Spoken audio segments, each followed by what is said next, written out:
I declare open this meeting of the Environment and Communications Legislation Committee.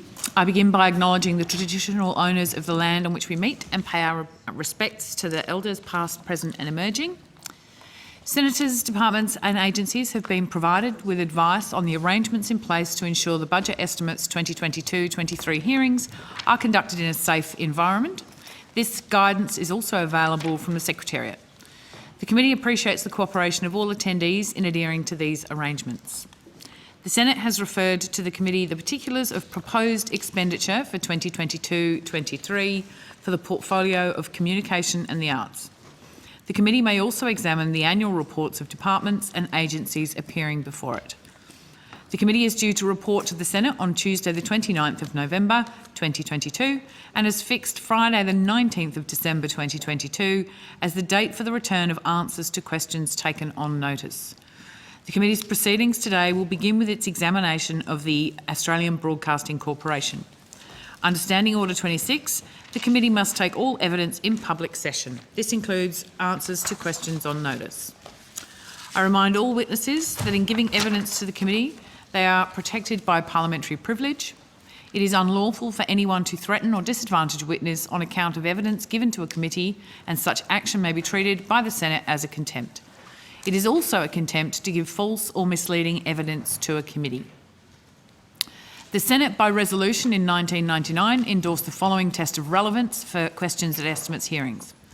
Any question going to the operation or financial position of the departments and agencies which are seeking funds in the estimates relevant questions for the purpose of estimates hearing. I remind officers that the Senate has resolved that there are no areas in connection with the expenditure of public funds where any person has a discretion to withhold details or explanations from the Parliament or its committee unless the Parliament has expressly provided otherwise.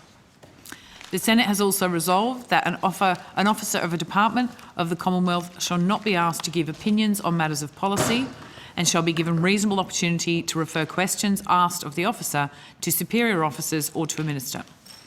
This resolution prohibits only questions asking for opinions on matters of policy and does not preclude questions asking for explanations of policies or factual questions about when and how policies were adopted. I particularly draw the attention of witnesses to an order of the Senate of the 13th of May 2009 specifying the process by which a claim of public interest immunity should be raised. Witnesses are specifically reminded that a statement that information or a document is confidential or consists of advice to government is not a statement that meets the requirement of the 2009 order. Instead, witnesses are required to provide some specific indication of the harm to the public interest that could result from the disclosure of the information or the document. An officer called to answer a question for the first time should state their full name and the capacity in which they appear, and witnesses should speak clearly and into the microphones to assist Hansard to record proceedings. Mobile phones should be switched to silent. I welcome back Senator the Honourable Carol Brown, Assistant Minister for Infrastructure and Transport, representing the Minister for Communications. Minister, do you wish to make an opening statement? Minister, do you wish to make an opening statement? Oh, sorry. No, thank you. Thank you. So I welcome the officers of the Australian Broadcasting Corporation and welcome Mr David Anderson. Would you like to make an opening statement? Good morning, Chair. No, I do not. Thank you. Okay. Oh, and I would just alert everyone to the fact we have media in the room. The committee has previously agreed to media here. Everybody okay with that? Excellent. Senator Henderson, were you looking to go first? Oh, thank you very much, Chair. Mr Anderson, good morning. Good morning. Look, I'd like to firstly go to my letter to you, two letters, one in relation to the disclosure of total remuneration of highly paid staff and one the disclosure of role, gender, place of work and remuneration band of ABC employees. I'll just table those letters, if I can. There's no... that one. Mr Anderson, going first to the remuneration of highly paid staff, that's those at the ABC earning $230,000 or more. Are you able to provide the details that I seek in that letter, including the name and title of each ABC employee, contractor, subcontractor, the amount of total remuneration per annum, broken down into base salary, performance pay and bonuses, other benefits and allowances, employer superannuation contributions, long service leave, other long-term benefits and termination benefits? Senator, good morning. We, noting your letter, as a Commonwealth entity, we already provide the information that we're required to under the PGPA. That information is in our annual report. It's in pages 210 to 214, which I note for executives that are 235,000 and over, it does report by band the quantum of people that we have there. Mr Anderson, sorry, I just want to remind you that you're in Senate estimates. Yes. You're required to answer all questions in relation to the expenditure and operations of the ABC. I am seeking these details. Are you able to provide them? Senator, no. So I don't believe it's appropriate that we provide the information that you seek, and I can let you know why. I think there's a number... Sorry, Mr Anderson, it's actually not open to you to decline to provide... It is quite all right for him to outline, to lay out his concerns. Chair, and please then don't you can ask intervene again. when I'm in the middle of questions, please. Well, There's no basis for it. I'm saying to you that he is allowed to answer the question you have asked. He is And I'm allowed laying out his grounds, and then you can ask him another question Chair, from me. thank you very much for your guidance. Mr Anderson, it's not open to you to decline to provide this information unless, for instance, you were to make a claim of public interest immunity. Is that what you're intending to do? That is what I'm intending to do, Senator. Right. And so have you got that claim before? I do. So Could you provide I'm us with a prepared to claim be of able that? to provide that. Yep. And before, what I'd like to do is seek a private meeting in relation to the claim. I, for one, don't agree with the claim, and in fact, I have provided you, Mr Anderson, with evidence. With the advice of the clerk, and the advice of the clerk clearly is that there is no grounds for the ABC to make such a claim. There is an obligation to provide this information. And so on what grounds are you making So, Senator Henderson, I'm going to stop you there because you're obviously a few steps ahead of the rest of us. We do not have the claim, we do not have the clerk's advice, we do not have the items that you are referring to. You have not allowed Mr Anderson to lay out his concerns. I'm asking those questions now. So I totally agree that we should have a private meeting. And if we just could before we get go those for a private documents- meeting, what I would like to do, Chair, is just ask the grounds on which Mr Well, Anderson is making a claim of Which is what we public tried interest to ask previously, and you would not concede. So, yes, No, it would be great no. if Mr Anderson could Chair, outline that's not correct. exactly his concerns. Thank you, Mr No, Anderson. the Mr grounds. Anderson has the floor now. the grounds. Thank you. Okay, there are 4 grounds that I have outlined in the letter that I have just provided. The letter is addressed to you, Chair. Those grounds, firstly, the disclosure of names and titles of staff members would clearly identify those individuals and remuneration they receive. So this personal information would be unreasonable invasion of privacy for those affected individuals and goes beyond what is necessary to ensure that the ABC is accountable for the expenditure of its taxpayer funds. It is in the public interest to keep private information about individuals, not to be unreasonably disclosed. That's the basis of the Privacy Act, 1988. The ABC considers that the requested disclosure places individuals, such as on-air talent, in precisely the situation which the Privacy Act intends to guard against, as it would unduly impinge on the privacy of individuals. Yeah, no. That's grounds number 1. Ground number 2, the protection of ABC staff from work, health and safety risks, including unwarranted public criticism or targeted online abuse that may arise from the disclosure of individual staff members and salary. The significant number of ABC staff already experience abuse on a regular basis. Unfortunately, it's likely that such disclosure will amplify abuse for those staff. I am paraphrasing this, so I'll go to number 3. Third, the ABC is distinguishable from many other entities and its agencies. Its statutory independence and role as the largest public broadcaster and a member of the Fourth Estate. This means that requests for the production of that information, including the personal information of its employees, should be assessed with additional degree of caution. The fourth is that the information requested is commercially sensitive and disclosure would damage the ABC's commercial interests. The ABC competes in the private sector for talent. That requested level of disclosure would give commercial competitors an unfair advantage, as they would have full visibility of the ABC's remuneration strategies and structures. This will inevitably undermine the ABC's ability to attract and retain talent, including by actually increasing the overall running costs of the ABC, if that was to eventuate. So they're the reasons I've laid out, and they're as an official claim of PII, which goes to the Senate Committee. Thank you very much, Mr Anderson. Before we go to a private meeting, could I just ask your response in relation to my other letter, which is the disclosure of the roles, gender, place of work and remuneration of band of ABC employees. Now, I ask that information, Mr Anderson, as a former ABC employee of some 9 years. I witnessed many examples of inefficiencies. I witnessed much waste. I witnessed far too many middle management, and I don't have any cause to believe that things have improved very much. And there is a lot of concern within the ABC about the inequitable allocation of resources.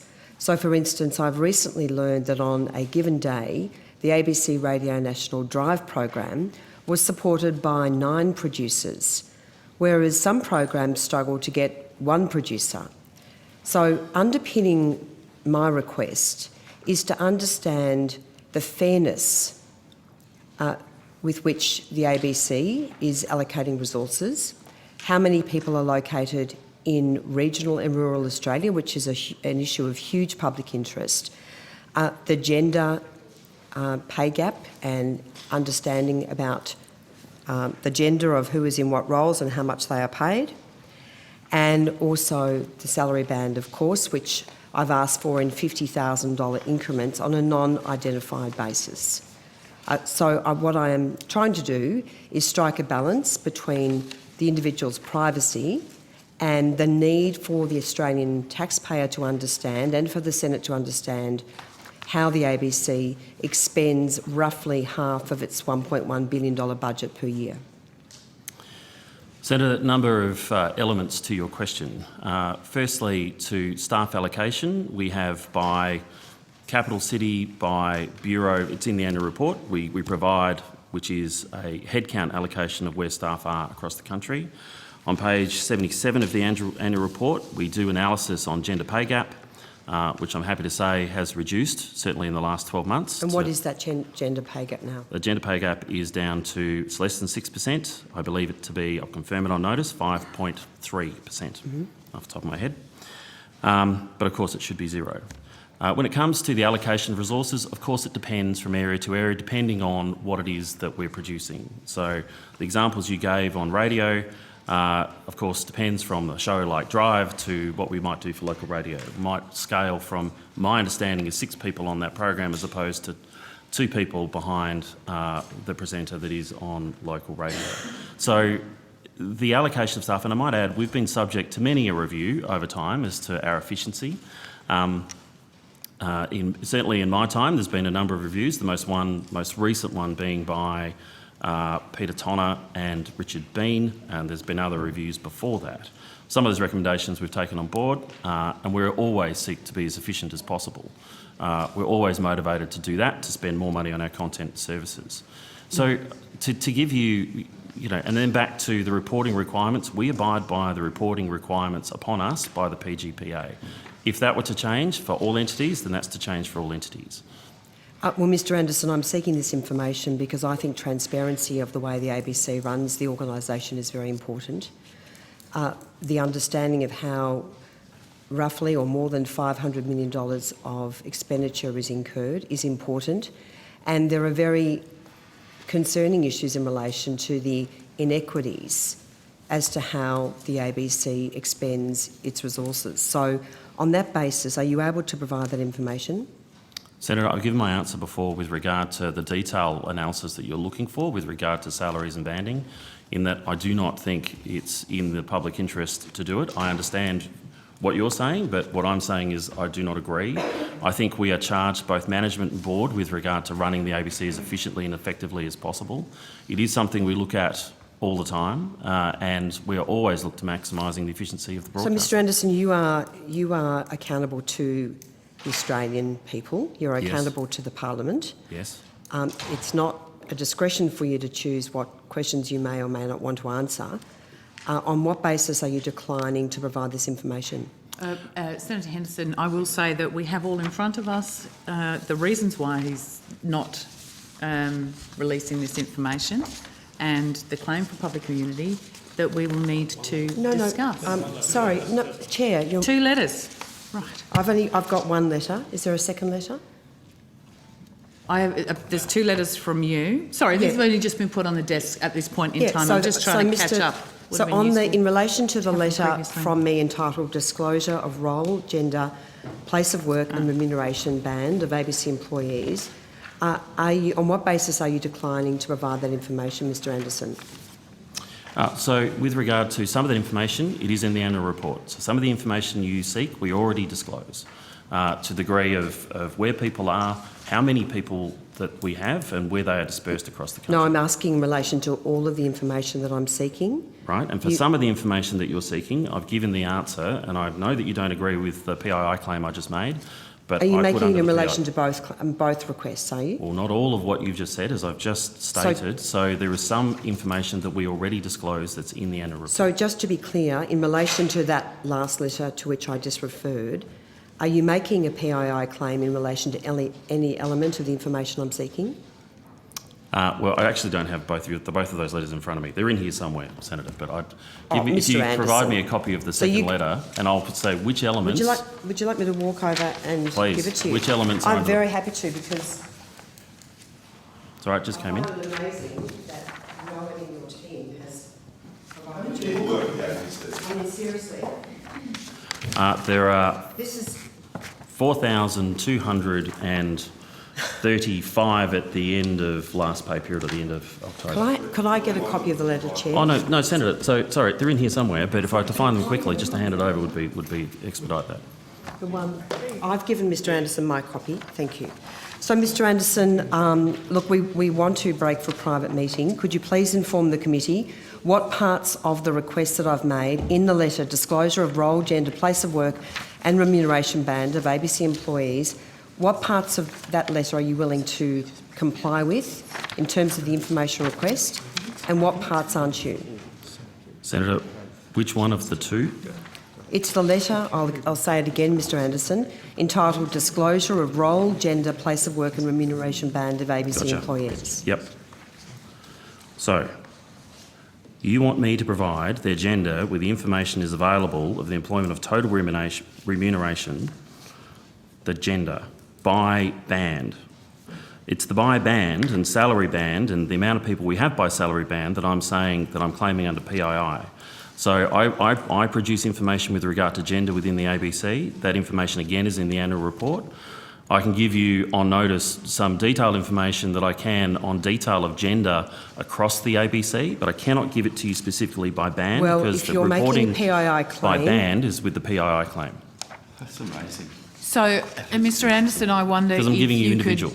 could break it down so that we're very clear about what it is that that is in your annual report, what further information it is that you are willing to provide, so that we can be very clear in assessing the PII claim of exactly what it is that we are looking at. Chair, can I just Otherwise, correct it's going to be something? very So if I talk to- difficult. May I just correct myself? I referred before to $50,000 increments, I believe.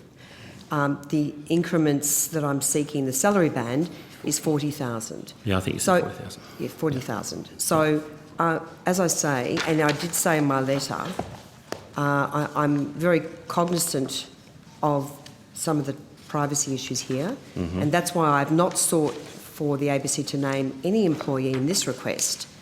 I've not sought specific remuneration details, just a salary band, but this is fair and reasonable, Mr Anderson, that Australians understand how your resources are allocated.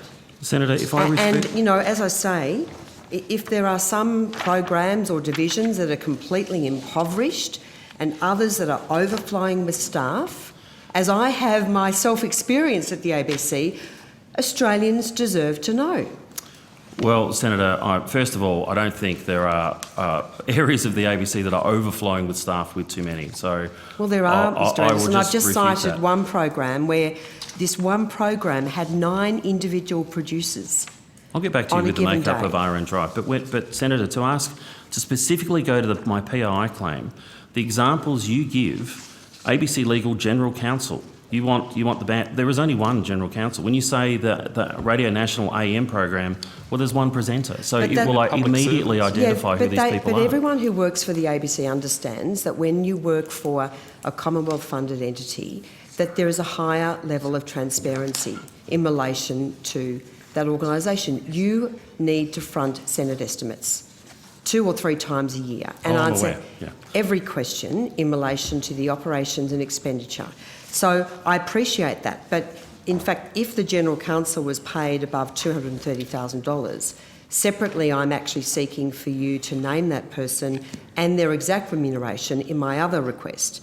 So it really would only be a small number of people where you could identify who that person is by reason of their particular role. Obviously, a television presenter of a program can be identified, etc.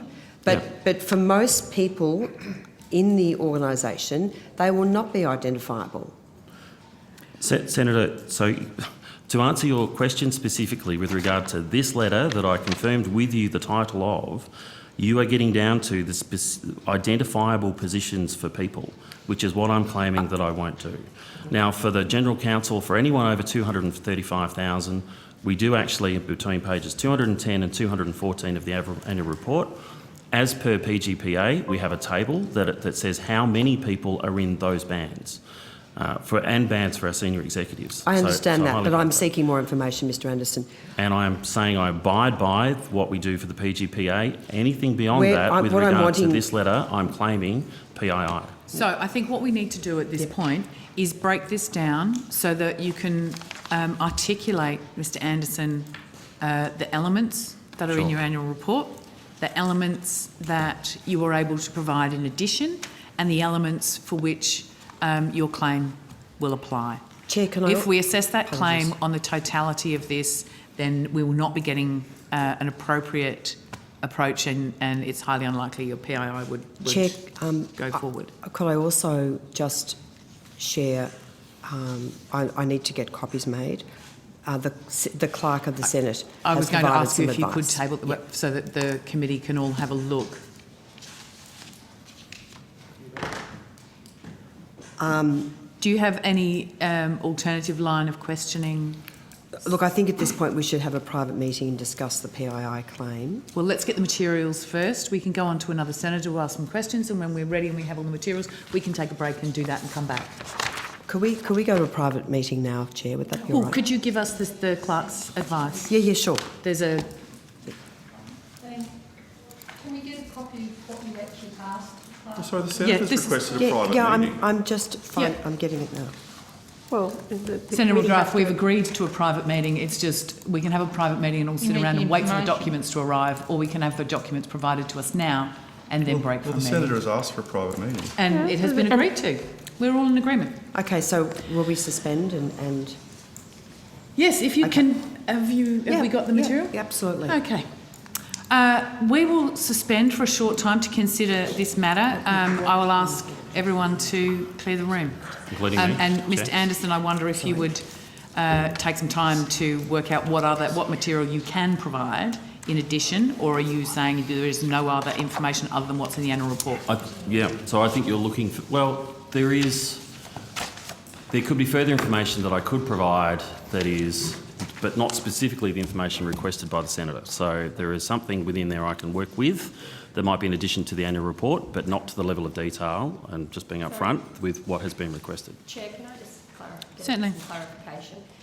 Mr Anderson, so the concern that you have about this second request of Senator Henderson's about the way the bans have been described is that some of those breakups will require a disclosure of position held by only one person, is that correct? So therefore identifying that person. The examples provided to me are quite specific, so it's easily identifiable as to who is working as if we just even go beyond presenter, go to the executive producer of a particular program, Yes, the lineup okay. producer, the story producer, So, just because this is obviously going to be important on the basis of what the committee is able to decide, and this will be a deciding factor in how I think about this,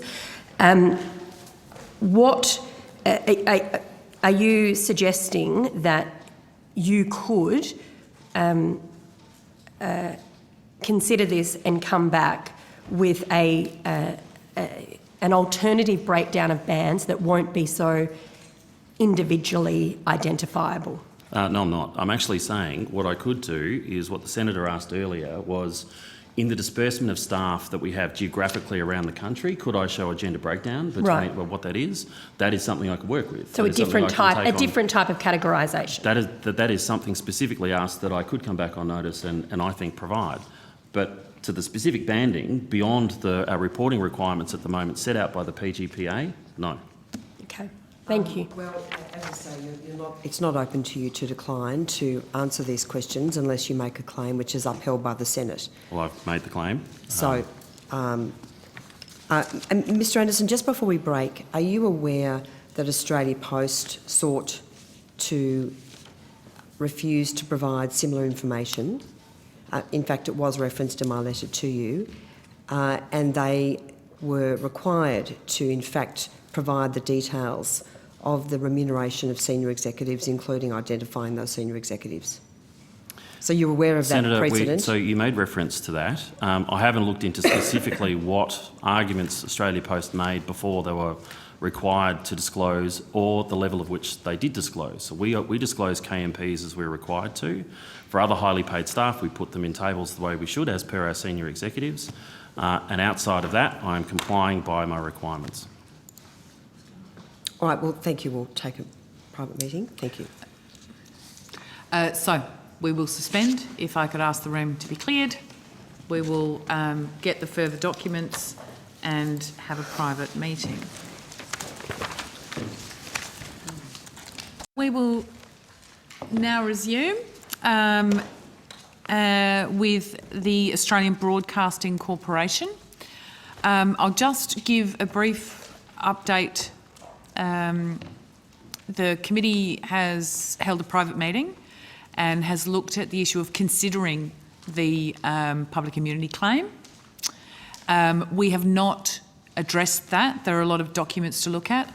The committee will have a look at the various documents. We'll consider the claim later in the week, and then we will reserve our right to recall the ABC at a time after that, once we've had a chance to consider the next steps.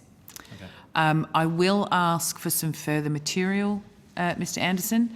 If you could run the chronology of the various emails or letters you have received from Senator Henderson in regards to this matter, and table the actual letters that you received from Senator Henderson, that would be most helpful. So, thank you, Chair. Time period from last week, I assume? Yes. Yes. Yep.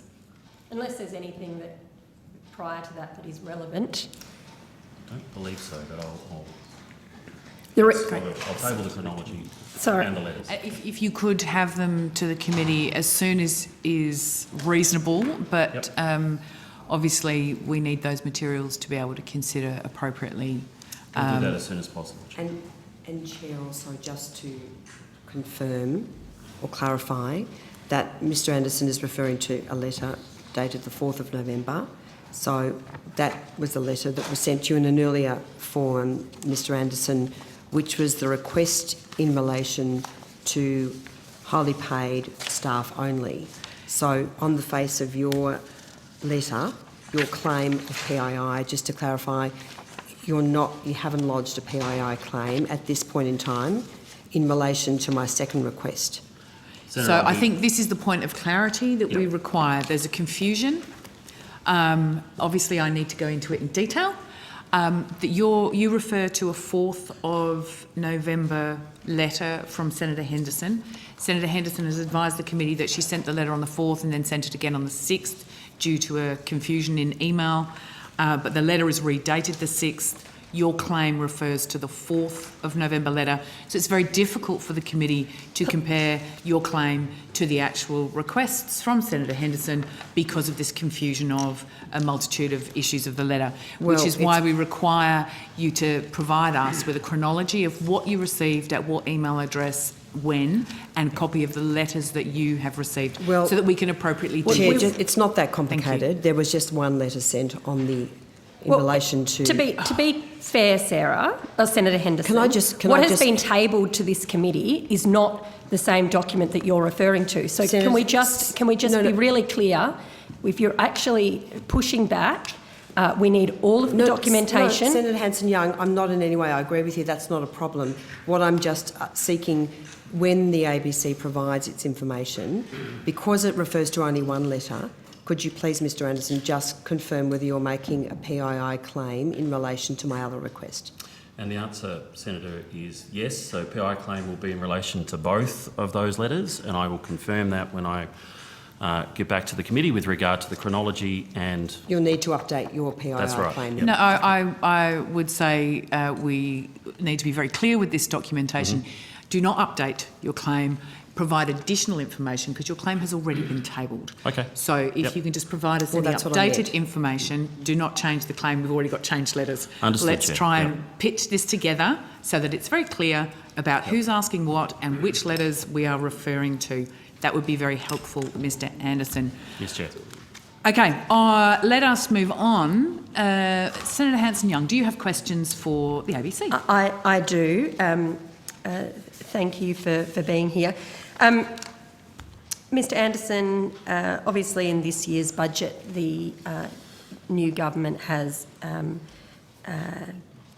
agreed to move to a 5-year funding cycle. I know the ABC has been very keen to have that delivered for some time. What I'm interested in is the actual funding amounts. We know that under the previous government, some $783 million was removed from the ABC's budget between 2014 and 2022. How much has actually been restored of what was cut since the Abbott government?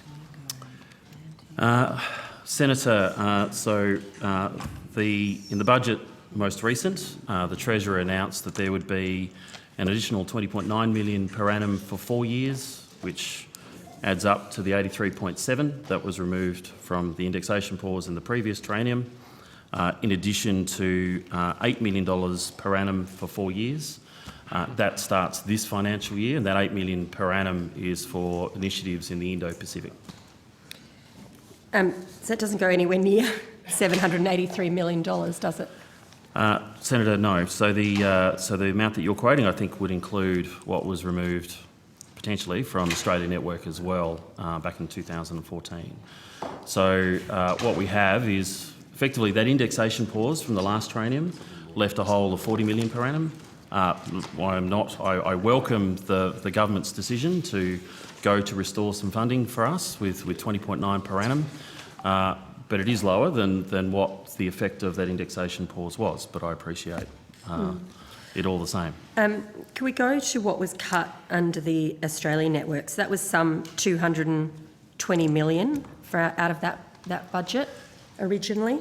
Yeah, it was. Well, it was about $22 million per annum that we had that was separate funding. It was tied specifically for the Australian network. That was in addition to our other funding that we have for international. That was removed out of our budget in 2014. So 22 million was what it cost previously Per annum, yes. per annum Yep. to fund the Australian network, and the Albanese government has only restored $8 million a year.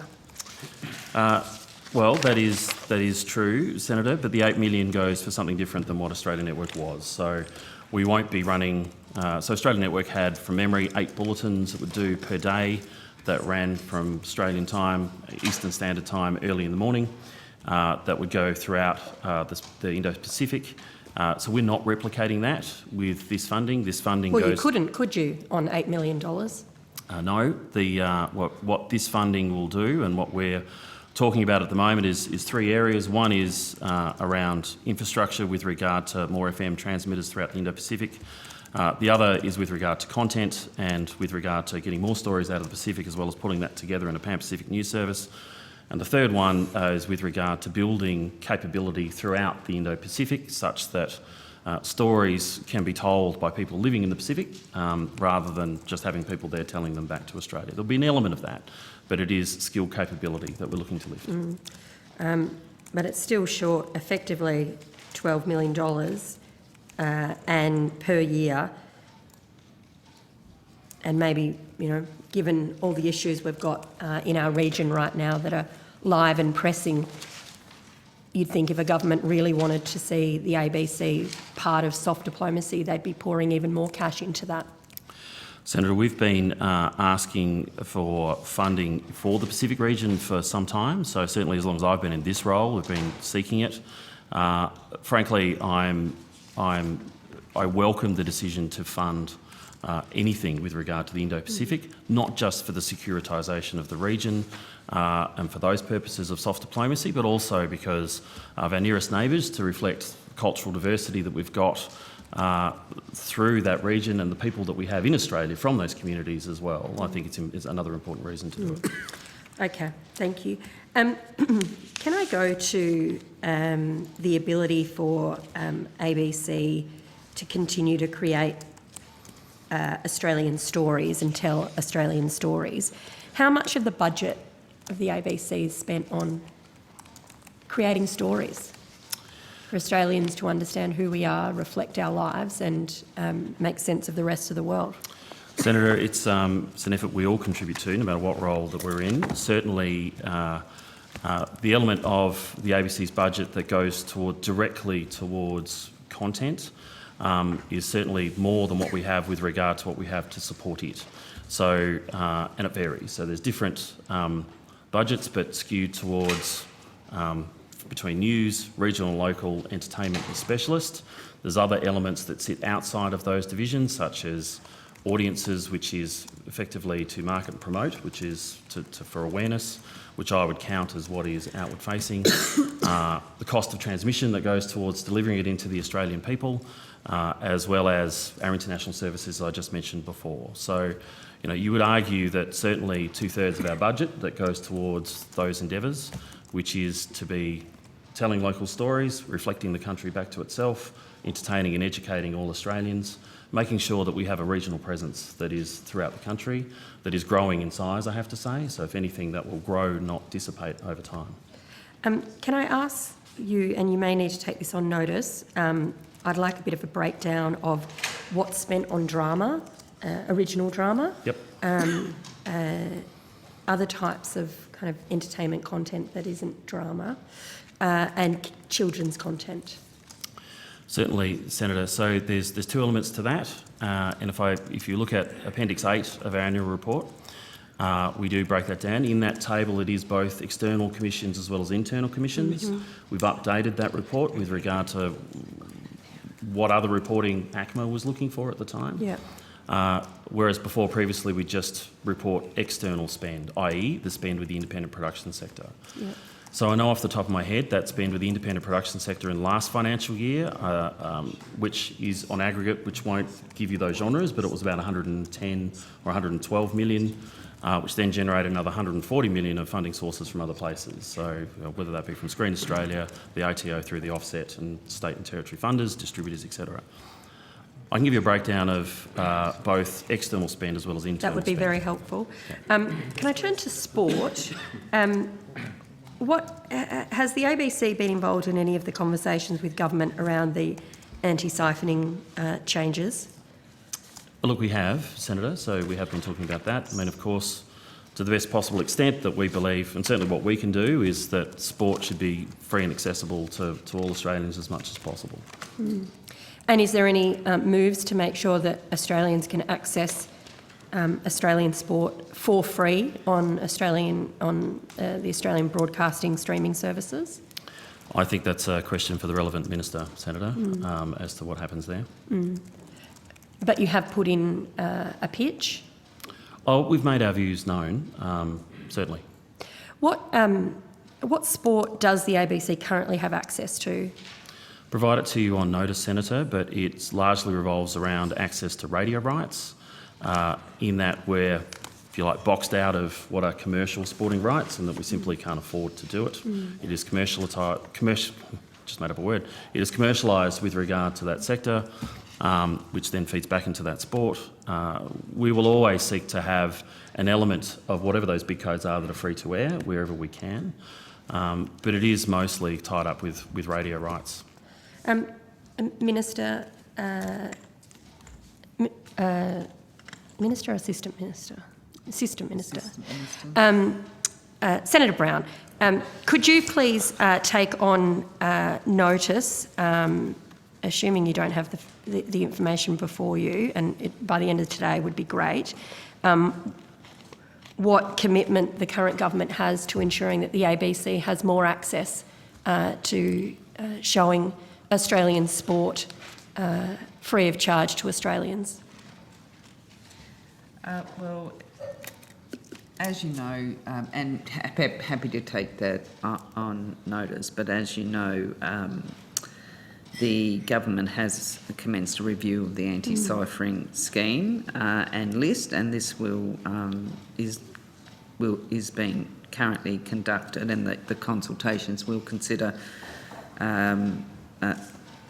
everything that's involved, including the new I understand the online government services. is doing the review. Yeah. My concern is I have not heard a peep out of your government about ensuring that our public broadcaster, which is accessible to every Australian through radio, through TV, through streaming services, free of charge. I haven't heard anything from this government about expanding and ensuring that Australian sport is more accessible on the ABC platforms. And I'm interested to know whether the government has any such commitment. Well, certainly the Minister has been on record, but I'm happy to take it all on notice Great. for you, Senator Hanson-Young. I was just making the committee aware that the review, the government has commenced a review of the anti-ciphering scheme. Do we know and when list. that's going to be finalised, the review, and when we'll My be back? understand, well, it will be completed before the current list sunsets, which is in April of next year. Okay. But happy to provide if there's more information that I can give you. Okay, thank you. Mr. Anderson, can I ask some questions around, there's been quite a bit of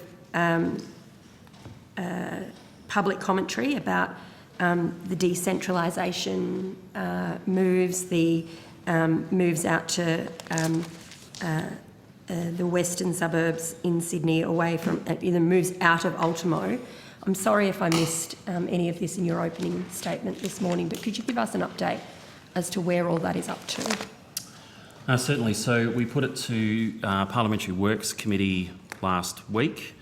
Where we're up to with the Sydney Accommodation Project is we're sort of seeking their approval. We've got board approval to proceed. This is with a presence in Parramatta, in Western Sydney, for up to 300 staff, which consists of a ground floor promenade space behind glass, which is a radio studio and a working TV studio where 7pm news will come out of there nightly. The radio studio will be for Radio Sydney. And there's a sort of a multi-purpose space that's there by the glass so people can actually see the ABC in production. We've also got a space upstairs which is on the 39th floor, which is where the newsroom will be. Other members of Radio Sydney and some other elements from entertainment specialists, more specifically Radio National, but other teams coming through. We think it's important to have that presence there to tell local stories from where 2.6 million people now reside in what is the fastest growing region in the country. Important there to be local and to be closer to where the demographic heart of Sydney is. Back at Ultimo, the Ultimo project, so that is in order to pay for the operational expense out of Parramatta, we're taking people from across two buildings, 7 floors in one and 14 floors in the other, putting into the 14 floors, putting those 7 floors of people into the base of those other 7. So there's an Ultimo refurbishment project happening. We're going to lease out the top 7 floors. That operational expenditure pays for the operational expenditure lease at Parramatta. The way we're funding it through capital expenditure is through the sale of a underutilised now property over at Artarmon in Lansley Place, which we've certainly disclosed in the annual report. That pays for the capital expenditure involved with Parramatta. And there's other property works that we need to do with that, which goes to the other part of your question. When we look at decentralisation of the ABC more generally, we're now in 10 more locations across regional, rural and remote Australia. That's thanks to our inclusion in the Media Bargaining Code. But there's other plans that we have, certainly for outer suburban areas across our other capital cities, not just Sydney, to think about where our presence is and how to make sure that what are sprawling suburbs that are in fact cities in themselves are well covered by our journalism. Is there anything any information you can give me about my home state and hometown in Adelaide? What's happening there? Well, Senator, I don't want to prejudge the outcome of any discussion, but we have been in discussion with South Australian Premier with regard to certainly use of the building that is in Adelaide out at Collinswood. It is certainly underutilised. We've tried to rent out certain floors of that to limited success. But we think there's a bigger possibility here of attracting particularly external production to South Australia.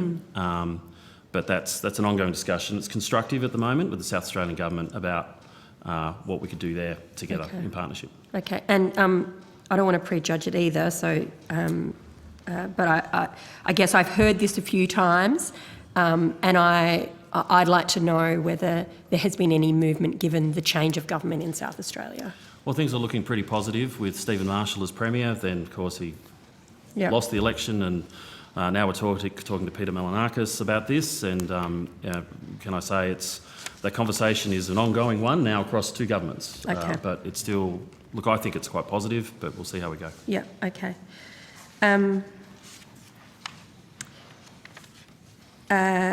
Thank you. Senator Hanson-Young, we might just... Can I just, sorry, as a follow-up, in relation to the move to Parramatta, do we know how many staff that will include and how many staff will be based there? Do you have those figures or...?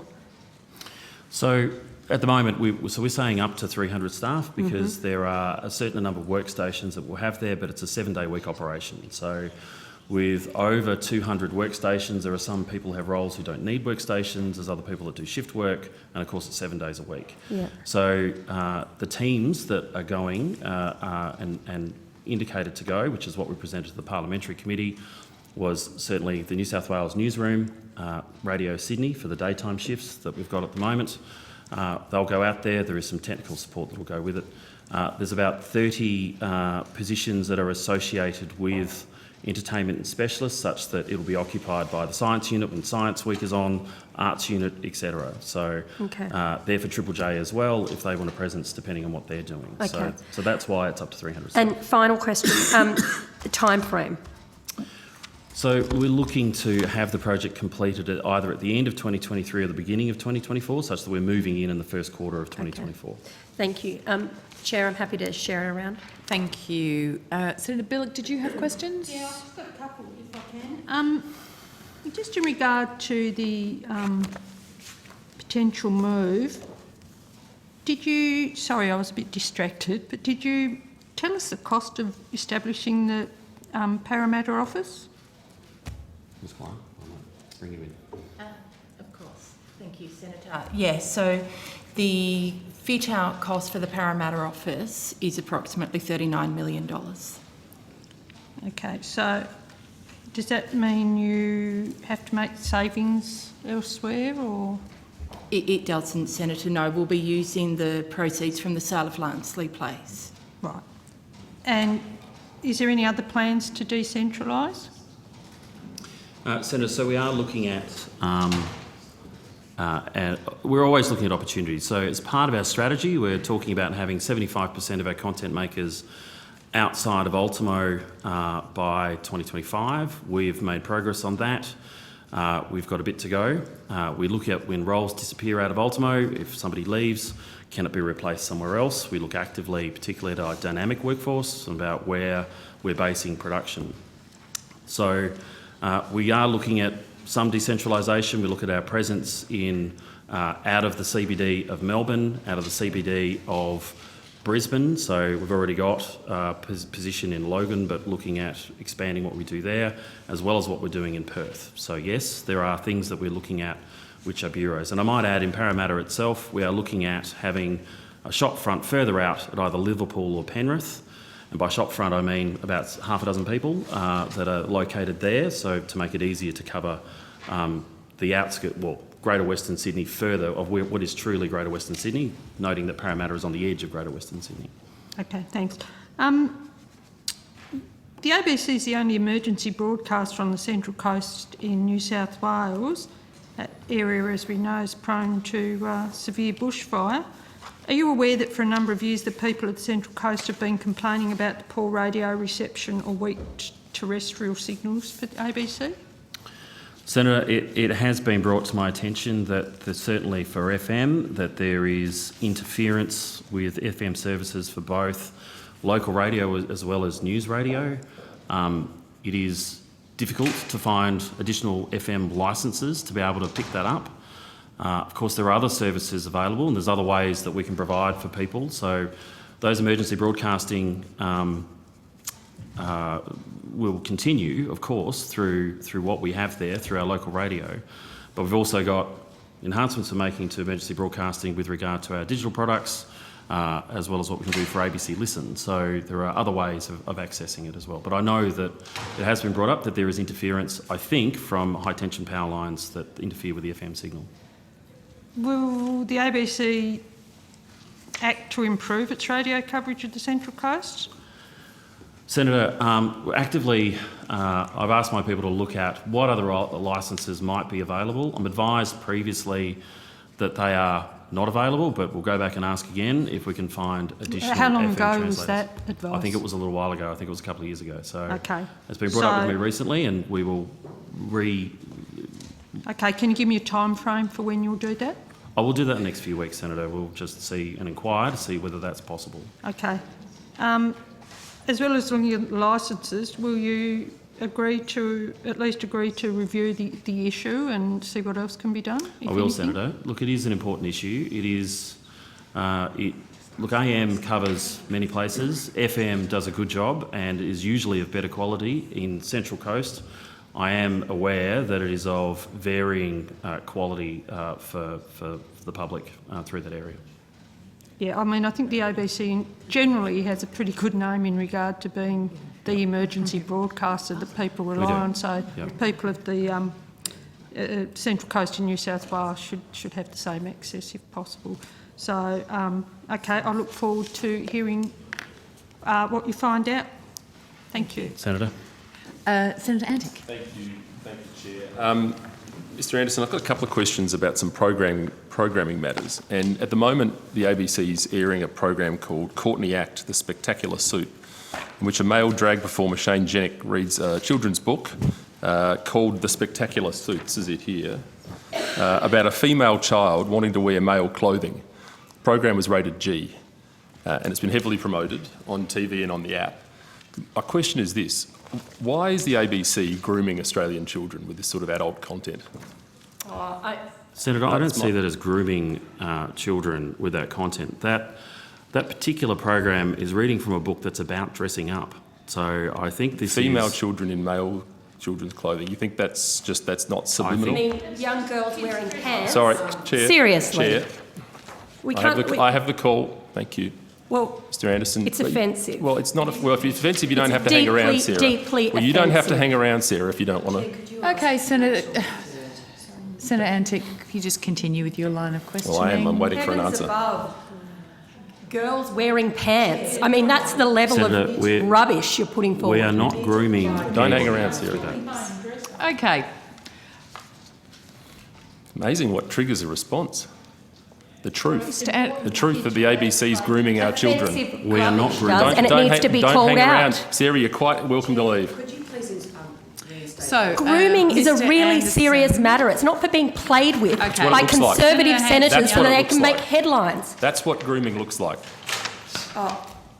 Senator, my answer is we are I not think grooming sexual Australian assault children. survivors So- right around Chair, this I country can't hear the will be answer because deeply Senator offended. Hanson-Young is interjecting. Deeply Every offended other by you occasion, playing senators have been politics. reined Senator in. Hanson-Young, I would have to say you weren't here for all of the sessions. You guys have had plenty of yelling Well, I and didn't- screaming. well, whatever happened with other you senators, asked a Chair, is question. immaterial to the matter at Mr. hand. Anderson has just answered the question. You Oh, I said you didn't did hear not it hear because of it, the so I'm interjection. going to ask Mr. Anderson to ask the please question do. again. To answer the question again. Mr. Please Anderson, do. if you wouldn't mind. Oh, I was simply refuting the fact that we're grooming Australian children because we are not grooming Australian children. What we are doing is, in that is about dressing up. I think Dressing up a cross-dressing up. Well, let me ask you think it's this. the Does the nature of ABC agree that transgenderism and cross-dressing are adult concepts? Senator, there are sure. And that's a So yes when or it no? comes to transgender, yes, you can say that there are people who wish to identify as a sex other than what they were born with, and I think that's okay. But that's not. I don't accept what you're saying about somebody who is trans grooming Australian children. That's not. That whole story time was about dressing up. Dressing up in the opposite sex clothing. Which I believe... I'm not asking the question of you, Chair. I'm asking the question of Mr. Anderson. Well, I think there's. People have been doing this look, for decades.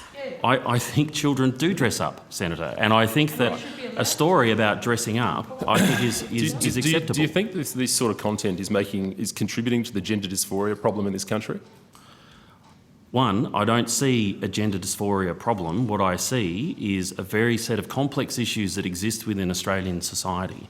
So I don't think that anything I don't think we're generating anything. I think, if anything, the ABC reflects what is happening in the Australian community at the time. And for that, What percentage of Australian children are getting read to by people dressed like this, men dressed like this?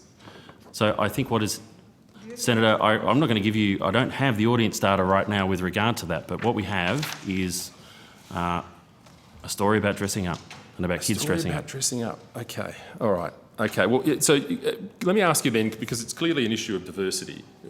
The ABC has a diversity policy, diversity and inclusion, workforce targets, and all that.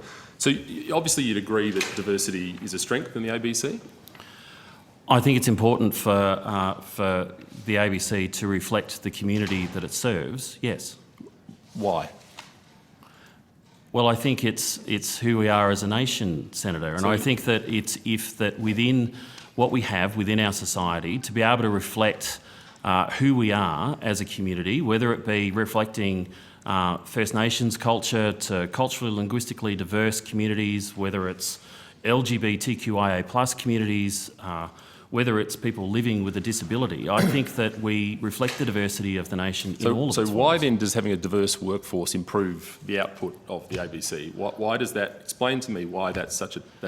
Senator, if we're going to be relevant to all Australians, and we need to be more relevant to all Australians, then I think we need to reflect the diversity that's in the community. I think it's incredibly important. But how does it do it? How does that on the ground? How does having a so-called diverse workforce? How does that actually impact on the product that comes out the other end of the pipe for Australians? So, Senator, we have Diversity Commission guidelines, which the theme of which I know is there are nothing guidelines, about us without us. So, if you are depicting a community that is where, well, I'll start again. So, more than 50% of Australians are either born overseas or parents are born overseas. So, if you are looking to reflect a culture, particularly, then to have that culture reflected in the people that are within your workforce, then you can accurately What if depict somebody born overseas is not as qualified as a person born in Australia? What do you do in those circumstances? Well, okay, so we do hire the best candidates that we've got. What we do look to do is level the playing field when it comes to making sure that anybody with any sort of diversity has equal opportunity with regard to anyone who does not. I want to ask one more question about the Q&A program. 2022 seen the Q&A program's ratings sink to the lowest in the program's history. Why do you think that is? Well, Senator, there's no doubt that there is, there has been a job to do there with Q&A, and I think that we are always looking to make the program as best as it can be. I think certainly of recent times, I think what we are doing with regard to involving the audience more and those participants more, I think is important. Personally, I think the Twitter feed detracts from that, but that's just my opinion and something that we're looking at the moment. I think the move to Thursday night didn't help it. I think that when it was on a Monday night, that was more important. The move to Thursday means it's not sitting there as an agenda-setting discussion that's at the head of the week, and we're going to move it back to Monday night next year. Do you think that having planted guests in Ultimo, throwing up topics that are out of touch with the Australian public, is doing something to the ratings? Oh, look, Senator, I'm not going to provide commentary over, lines of questioning or where it's been, but there's no doubt that the audience performance has been disappointing. I'm not going to gild the lily on that, and it needs to improve. But I think we're looking at ways to improve it at the moment. Would you consider taking it to the regions, taking it out to the country where real Australians are?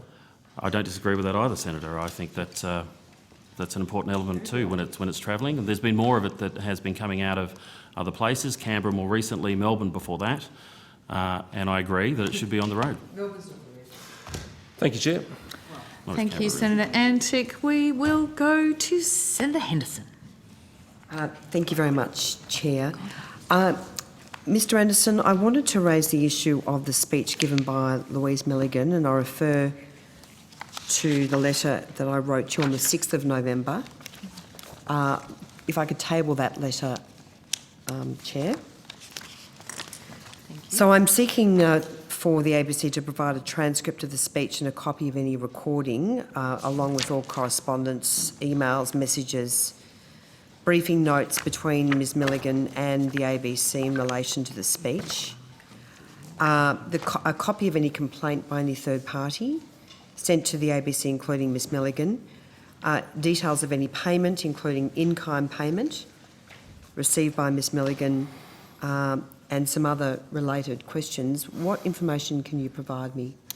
Senator, look, I'll take the question on notice about what I can provide you, but I can give you an answer right now about this. So, when any ABC employee seeks to do what we'd call outside work, it's a policy that we've got, which includes speaking at non-ABC events, and this was not an ABC event. It was not put on by the ABC, not an ABC platform. Then people are required to seek approval ahead of time. So that process was completed in this case. Approval was sought by Ms Milligan with regard to speaking at that event. We don't take responsibility when our people are acting in a personal capacity, but we do require that we are given the nature of this and the fact that anything that anyone is going to say is not bringing the ABC into disrepute. They are abiding by our code of conduct and therefore not undermining their ability to do their job. We seek those assurances before they do it. Now, that process was followed by Ms Milligan seeking approval in advance. Subsequent to your... Just in relation to the approval, did the ABC have a look or get a copy of the speech, the proposed speech? No, nor would we, because again, we're not taking responsibility for what people do in their private time. What we seek is an undertaking that they abide by everything I just said. And was it in Ms Milligan's private time? Yes, it was in Ms Milligan's She private took, time. what, a day off to do the I'm go to advised the that speech? it was in her private time. And did the ABC provide any funding or funding support for Ms Milligan to No. attend? No, we did not. Do you agree with what Ms Milligan has said in her speech, reportedly, including condemning lawyers or criminal lawyers who defend those people who are charged with crimes such as sexual assault? So, Senator, I haven't read the speech. I didn't attend the event, and I wouldn't go off reporting. I'd rather go from having read the speech myself, which I have not. I have not read the speech. But what has happened is that after your letter, there is senior editorial manager who has read the speech and said that there's absolutely no problem with what Ms Milligan has said on the day. So the head of the ACT Bar Association disagrees with that view and says in her letter to the Women's Legal Association of the ACT that Ms Milligan's speech was insensitive and polemical. She demonstrated no understanding of the difficult and vital work done by barristers of all genders. There were other significant problems with Miss Milligan's speech. She seemed to encourage lawyers to run cases in the media and promoted misconceptions concerning the criminal justice system. Most damaging, her speech was divisive of the community that had gathered to celebrate women in the law. What do you say to that? Well, Senator, I can't comment on that because I haven't read the speech, only that it's been referred to me as that there was no problem with the speech and that the speech covered what Ms Milligan has spoken about and written about previously as an author. I would say that I have not had a complaint as I know of, that's been sent to the ABC, nor would I expect to, because it wasn't on an ABC platform or Ms Milligan was not representing the ABC. But Miss Milligan is a full-time employee of the ABC, isn't that correct? That is true. And Miss Milligan has obligations in her contract not to bring the ABC into disrepute? There are obligations on all employees that say that in their private lives, yes, they are not to bring the ABC into disrepute. Or even in their public lives? Well, whatever their time is as a citizen of this country who have rights that they can speak in public. Could you provide this committee with a copy of the speech, please? I'll take that on notice, Senator. Yes, I'll provide you what we have. Did Ms Milligan undertake any official duties for the ABC while she was in Canberra? I can't answer that, Senator. I don't know. I'll have to get back to you on notice. You'll take that on notice? Yep. So did Ms Milligan use any ABC resources to support her trip? I don't believe so, Senator, but again, I'll confirm that on notice to you. There was one particular very concerning comment made reportedly by Ms Milligan, and she seemed to suggest that women, when making allegations, should always be believed. Now, there are many cases in this country, including one that recently occurred in the Geelong region involving a prominent surgeon, where a woman fabricated allegations of sexual impropriety.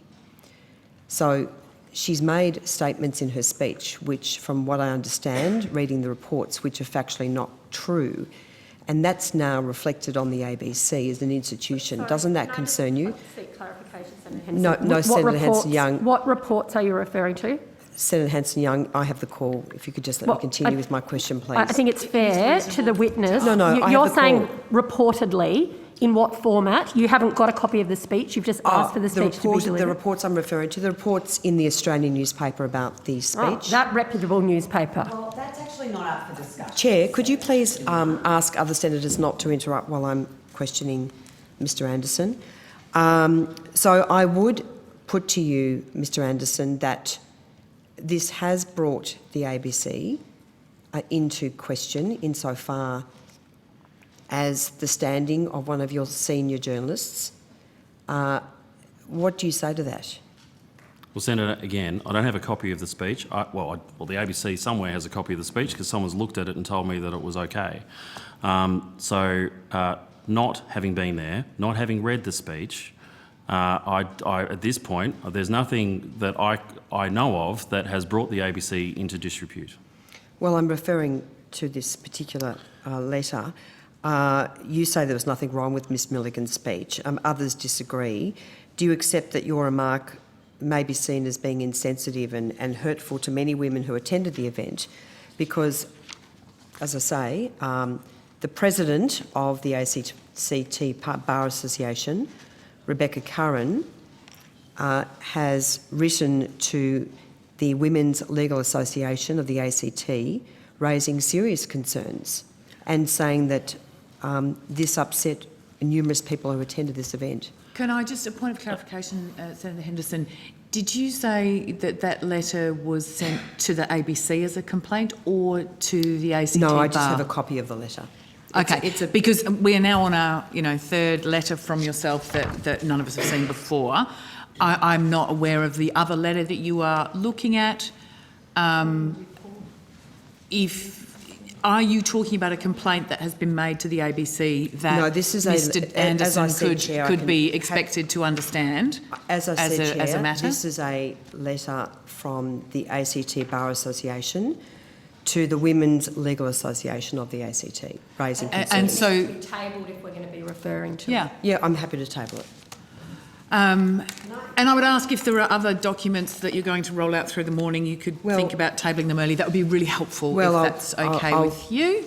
I'll, Think about it. I won't necessarily be tabling documents I'm in just advance of asking time, if you and that's would, not an that's obligation it. that any No, senator I- is required to follow, Chair. Well, that's exactly what I just said. It's not an obligation, but thank it you. would be very courteous so, to your so colleagues. going back to my questions, Mr. So no, I'm Anderson- just going to finish my point, Senator Henderson, if you don't mind. Not going to interfere with your time, not going to stop you questioning.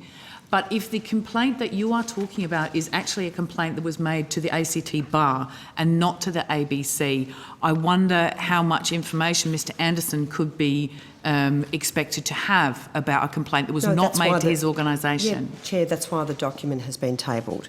So, Mr Anderson, thank you for... But we are quizzing the thank you ABC for here, not the taking ACT Bar. those questions on notice. You've referred to your policy in relation to ABC employees working and doing other work. Did this happen on a weekday? Do you know? I'll get back to you on notice, Senator. My understanding, I read somewhere that it happened at 6 p.m. on a Friday night. So that's when the speech was. But I have to confirm that on notice. And- That's just in my head. And is it normal for ABC staff to be given time off to attend to private matters like this, or to speak at private functions, or to do other private work? I wouldn't say it was normal, Senator, but we do have a process that sits around it. So if, I don't know, if it depends on what it is. So if Costa's, required to turn up at a school and talk about gardening, then if we think that's in the interests of Gardening Australia, then we'll go through an approval process and think whether or not we should be paying for it or not. Or if there's something that's required that's outside of ours that we think is not relating to the ABC, then we require what is an external work approval for someone to take that on. That could be attending a festival, sitting on a panel, it could be, etc. So, and we want to know that and want those obligations, or not want those assurances up front that, what it is, and ensuring that people will not, bring the ABC into disrepute when they're doing it, and when they do it, they make it clear that they are not representing the ABC. They're not there in the capacity of representing the ABC. So that's what that approval is there for. All right, Mr Anderson, I look forward to receiving that further information. Chair, I've got some further questions, but do you want to share the call Yes, around? please. I Thank you. would like to share the call. If we can now go to Senator Payman. Thank you, Chair. Thank you for being here this morning. I'd like to change the topic to staff underpayment, if I may. I believe and understand that the ABC engaged with PricewaterhouseCoopers to perform an underpayment review of ABC buyout contracts, right? That is correct. Yep. If so, when was the work done? So, Senator, we've been looking at a number of issues when it comes to remediation, when it comes to salary. So particularly with, first there was underpayment of casuals, and so PricewaterhouseCoopers was originally engaged as part of that work. Then we wanted to, and we initiated looking at buyouts for people on buyouts at the ABC. So PwC specifically, that was engaged in October 2020 to assist the ABC to conduct that review as to whether employees on buyout arrangements had been paid sufficiently to cover their entitlements. That engagement is continuing as we speak at the moment, as we seek to realise and, if you like, remediate all issues that have come out of that review. Okay. And so you've answered my second question, which is great, of what ABC's done in response to that review. Has the ABC amended the buyout contracts that resulted in the underpayments? Yes, there's a number of remediations that we've made. So some of them have been payments to staff, and of the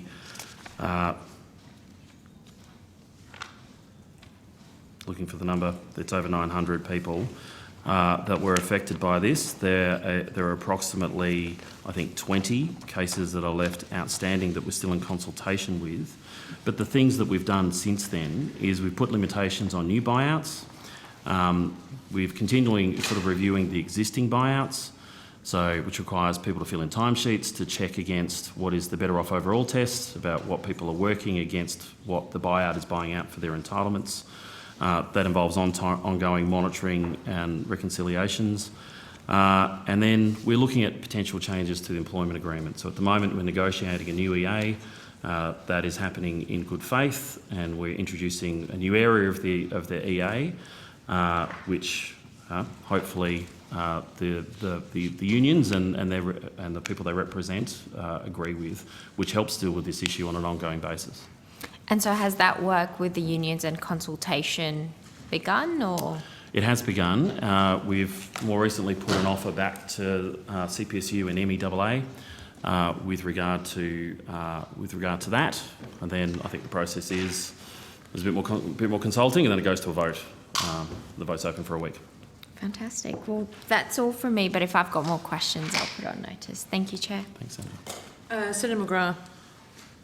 Thank you. And this may have been touched upon, and I apologise, I was in another committee hearing. Just in relation to the payments for ABC employees, are ABC employees able to earn income from other employment?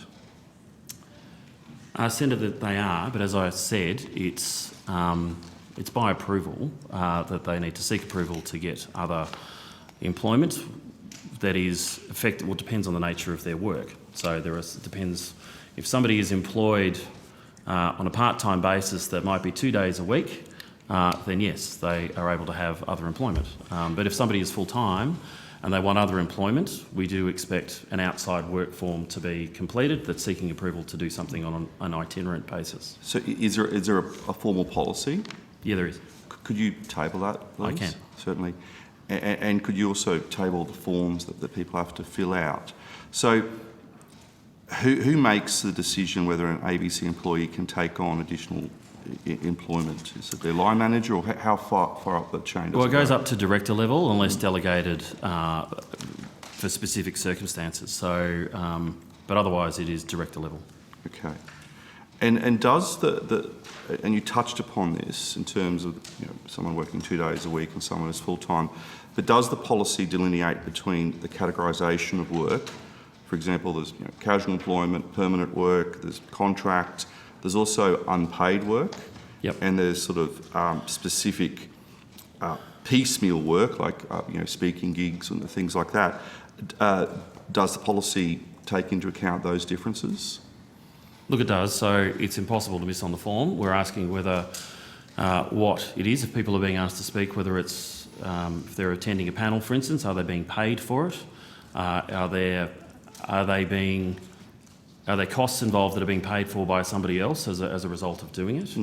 And sometimes it is just simply in kind, in that people are not being paid for things, whether it's speaking or attending something. But yeah, that is incorporated into that approval. So what about when it comes to conflicts of interest when an employee takes on additional work?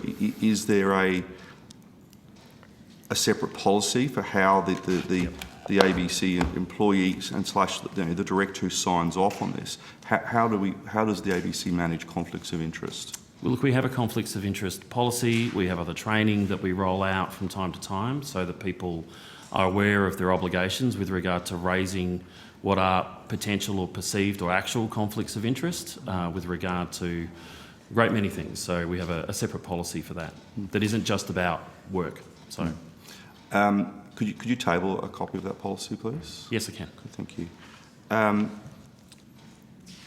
Do you keep a register of or a list of how many ABC employees do earn money from outside employment? Senator, it gets difficult with part-time employment, so where people might be part-time for us in a part-time role and have employment elsewhere. Again, there's still an obligation on employees to tell us if that does generate a conflict of interest. We wouldn't keep records of how many are or are not working somewhere else. We certainly have records when people fill in an outside work request. We hang on to those when that approval is provided. And we also retain information when people disclose that they may have a potential perceived or real conflict of interest that needs to be managed. Are you able to table on notice, to answer on notice in the last financial year that the number of employees who did fill out one of those forms? The request for outside work? Look, I'll have a go at doing that for you, Senator, and be able to provide you something on notice. Okay. Are you able to state whether any requests were rejected? Sometimes they are. So simply because we might be concerned, one, about the payment, if there's a payment involved, and who it's with. Two, the nature of what it might be. So we asked for that explanation in advance about what it is about outside work requests. And yes, I can recall instances where we have said no to people and said that's not approved.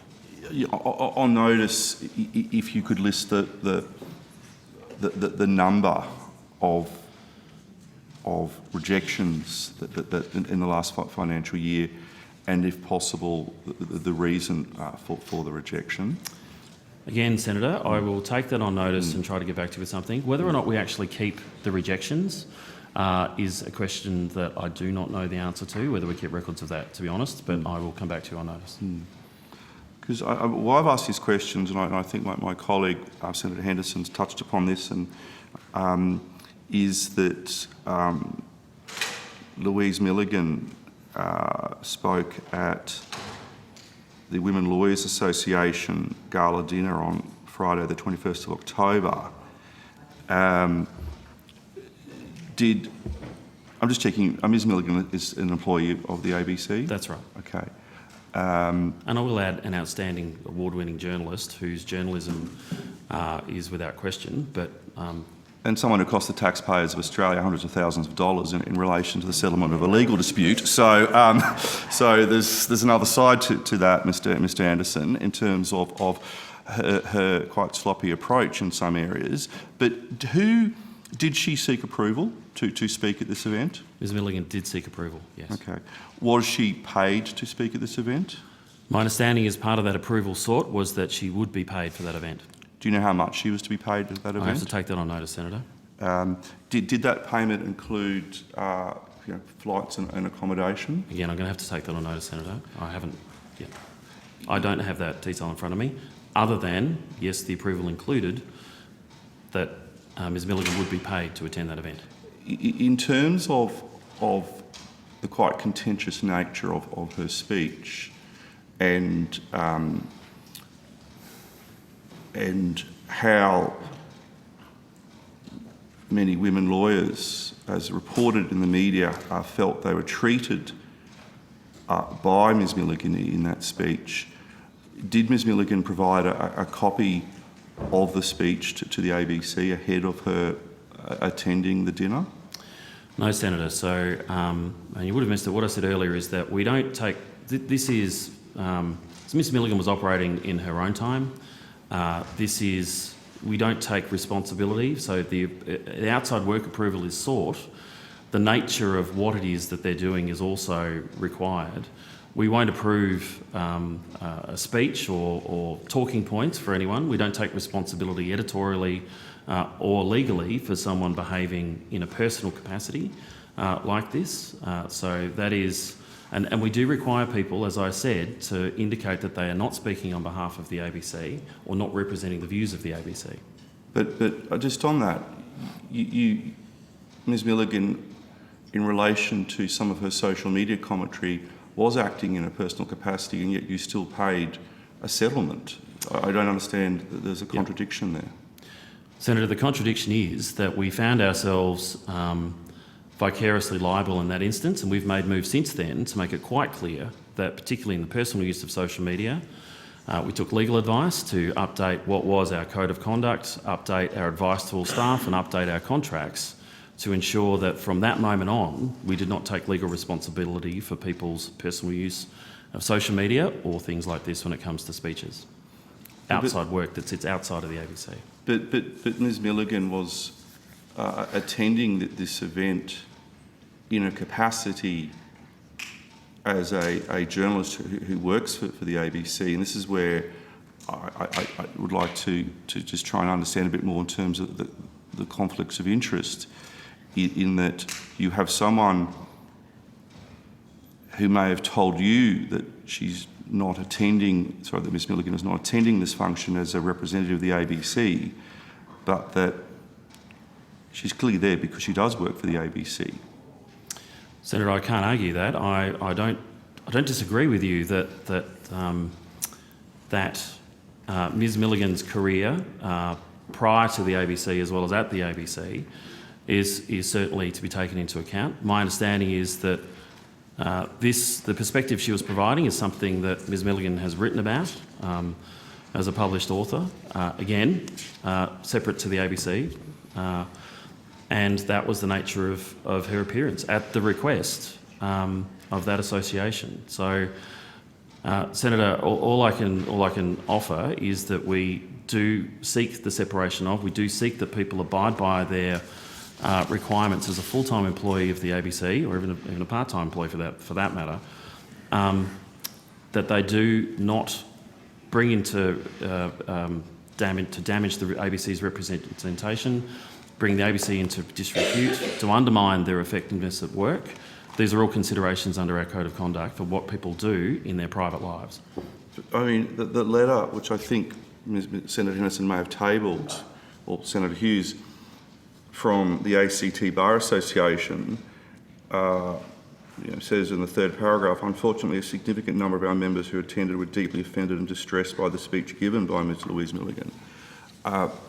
In terms of the Code of Conduct, would you say that an ABC employee giving a speech at a public event where a significant number of members of the ACT Bar Association were offended and distressed, is that something that would be captured by the ABC's Code of Conduct in terms of the behaviour and the conduct of that employee? Senator McGrath, can I just draw your attention to the fact that your colleagues have already asked these questions? I wonder if you have a furthering of those questions. Well, sadly I wasn't here, and you'd understand, Chair, that as an opposition senator, we're caught between different committees, and I have a question, as is my right under the standing orders. So, I'm and not I'm sure denying that at all. And I'm sure that I understand this, and we're having a very respectful conversation here. We'll be able to answer that question. Well, Senator, and look, I acknowledge the letter I received from Senator Henderson, the letter that has, or what's been presented to me here by the ACT Bar Association, claiming that some people were offended by it.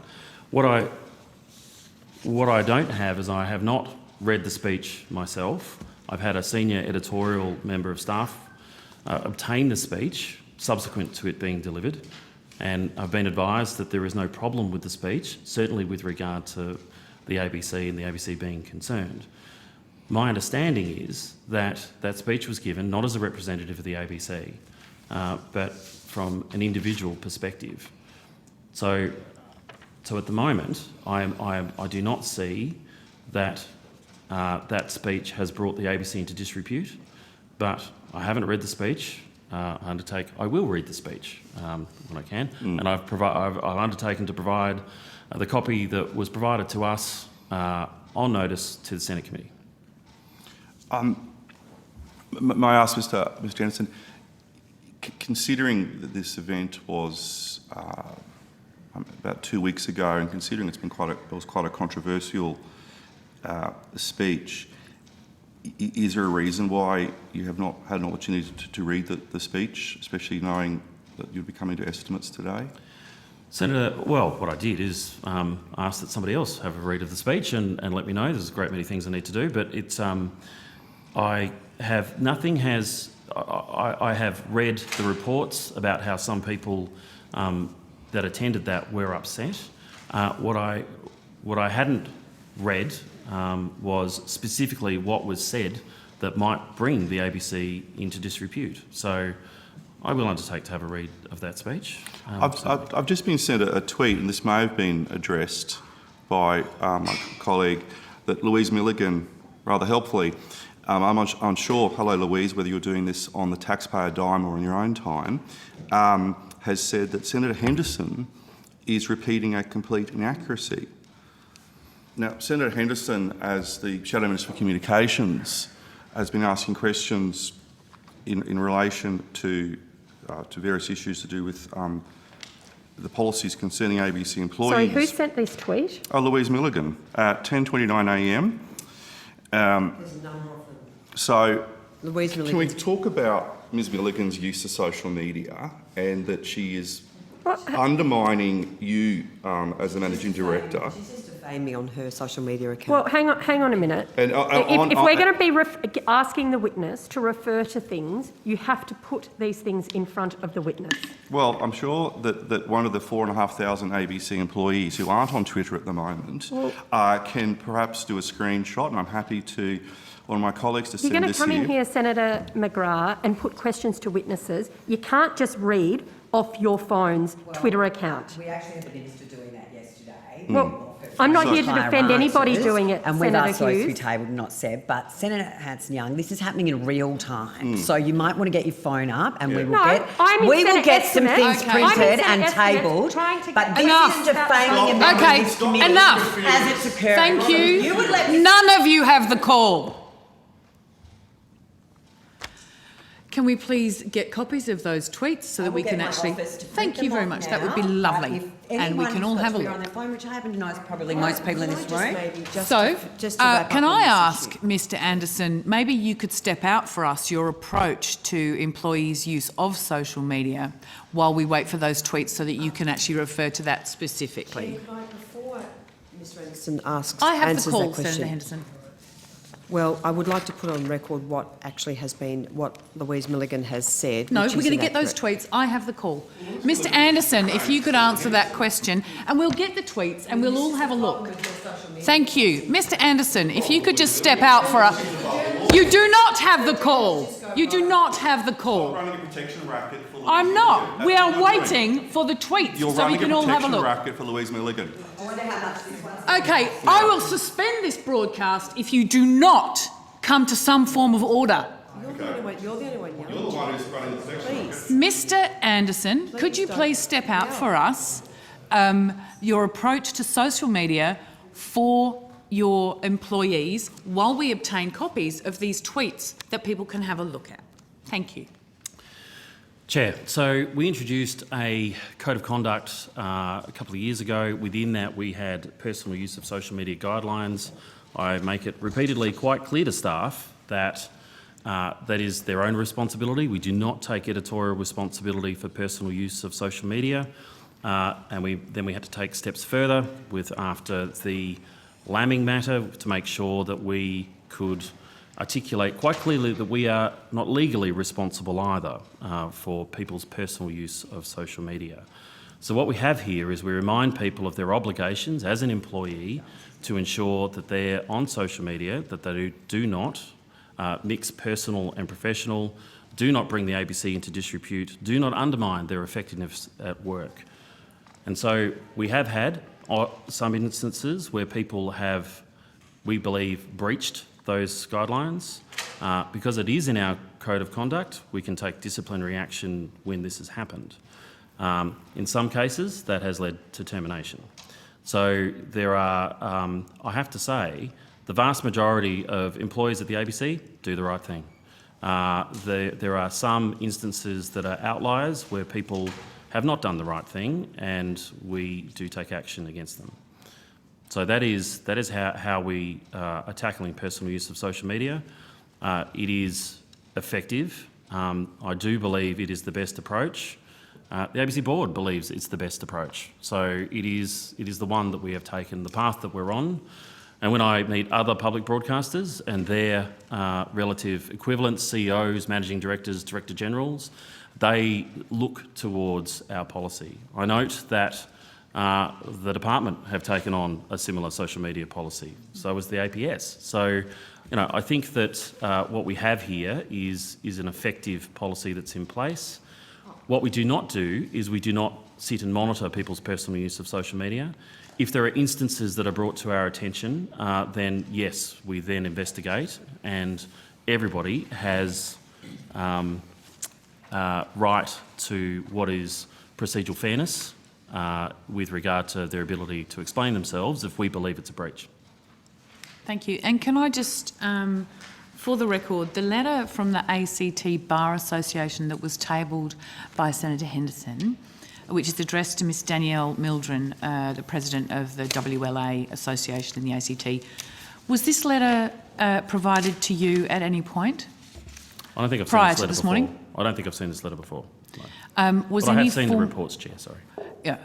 Has any formal complaint been addressed to the ABC regarding this situation? It is my understanding that there has been no complaint that has been put to the ABC, either formal or informal. So I checked with audience support, which, want of a better word, the people that monitor, the people that call in, the phones, as well as those people that email, as well as official complaints that would otherwise happen through the ABC Ombudsman.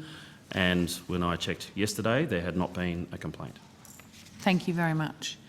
While everyone has a look at that, Sarah Hanson-Young, Senator Sarah Hanson-Young, you have the call. Thank you. Just to clarify, so this letter written on behalf of the ACT Bar Association, or written to the ACT Bar Association, to who? Not to the ABC. Why are we even asking the ABC about a letter that was not written to them, not sent to them, not addressed to them? This is Senate estimates where we're meant to be talking to the ABC. I just want I'd like some clarification because I don't see where this fits under the standing orders. I'm happy to address that particular issue, Senator Hanson-Young, even though or we can call a private meeting too. Ordinary. No, the question was directed to Mr Anderson, why he says that there was nothing wrong with the speech, when clearly, demonstrably, by a very credible member of the ACT Bar Association, Rebecca Curran, the President, has laid out in a letter dated the 3rd of November the basis on which she says that the speech was deeply offensive and caused distress. So I am challenging what Mr Anderson has said about the speech. Right. So you've asked for a response? He's given you a response? I don't understand what the issue is. Well, maybe you could direct your questions to the ABC, well, Senator No. We've had this letter now tabled. Well, it has nothing to do with the ABC. Why are you asking me questions? I'm not quite clear. It's one of their employees. Yeah, one of their employees. I just love that this is the preparation of the opposition to come in and attack the ABC over something that hasn't been written to them, wasn't addressed to them, wasn't written by them. I mean, you are scraping the bottom of the barrel. Well, Senator Hanson-Young, you are completely out of order. You're not the chair, Senator Henderson. Okay, we will now suspend the broadcast and take a morning tea break until 11:15, and we will return with the ABC. Okay, thank you. Thank Chair. you. We will now resume, and we will return to the ABC, and Senator Hanson-Young has the call. Thank you, Chair. Just as a point of order, first up, Senator McGrath made a comment before the break that the chair was running a protection racket for Ms Milligan. In all fairness, accusations about the chair's management of these things needs to be. Thank you. That's exactly what needs to happen. And I thought I'd heard Senator Henderson say something similar, but if that's not the case, that's fine. The chair's job is tough in these situations, and it's a robust hearing, but we can't have any accusations that it's not being done properly. Just to respond, I don't, as we talked about in the break actually, so you gave me the courtesy of raising this issue. I don't believe that I did, but but thank you anyway. Yeah. No worries. Thank you. Thank you. Mr. Anderson, I've got some questions around the government's approach to the Alston determination. This is the extension of 5 years loophole for streaming services not to be effectively classified as broadcasters under the same element of restrictions and regulation. Understandably, a lot of these issues relate to commercial broadcasters and their online streaming capacity, but I know the ABC has views on this. I'd just like to unpack them a bit because I'm very concerned that we are about to sleepwalk into another 5 years of little regulation of streaming services, particularly in relation to local content, advertising rules, and I was a bit perplexed by the ABC's submission to the determination. Yeah, so Senator, of course we're concerned about local stories. Of course we're concerned about the Australian independent production sector. It needs to be viable and sustainable over time. Some of the measures, however, that have previously been proposed might have unintended consequences when it comes to, for instance, the cost of production for that we would all have in our sector. So I think whatever the measures are that we look at for the future with regard to the independent production sector, it's important to get the right balance and the right settings so that you can encourage what is Australian voices both in front of the screen and behind in a sustainable fashion that is seen and freely accessible by all Australians. So, that's important, and I guess that what we show concern of is any other measure that would otherwise not make that possible. So through the implication of quotas with regard to these things, I think quotas can have unintended consequences. As I said, it could have the rising cost of production. You can diminish quality over time to hit a quota because you're constrained with regard to what your finances are. I worry about quotas in generally as an imposed measure. So perhaps our submission reflects some of those concerns. But surely in today's age, we're in 2022, more and more Australians are moving from the traditional free-to-air television model to watching programs through catch-up services and through the streaming options available, whether it's ABC iView, SBS On Demand, or the myriad of options put forward by the commercial players. The rules as they stand are not fit for purpose, are they? Well, I certainly believe they should be looked at, but I think the right settings need to be achieved that you can do everything I just said earlier. So I think so, and I think it's quite complicated. I think it's quite tricky to get that right. And I come from a perspective of not wanting commercial value from this. We are streaming. We don't have a subscriber cost, nor do we commercialise it. We are subscription free and ad free, and I think the only one that is. Mm-hmm. So our position is that the end point needs to make sure that you're not artificially inflating the cost of production in the sector, as well as making sure it's freely available to everybody, whether they can afford a subscription or put up with ads or not. There obviously needs to be a widespread media reform undertaken, and rules are not fit for purpose. They're not fit for the era we're in now. The previous government promised reform. They had the Green Paper and the response to the Green Paper. It's just sat there.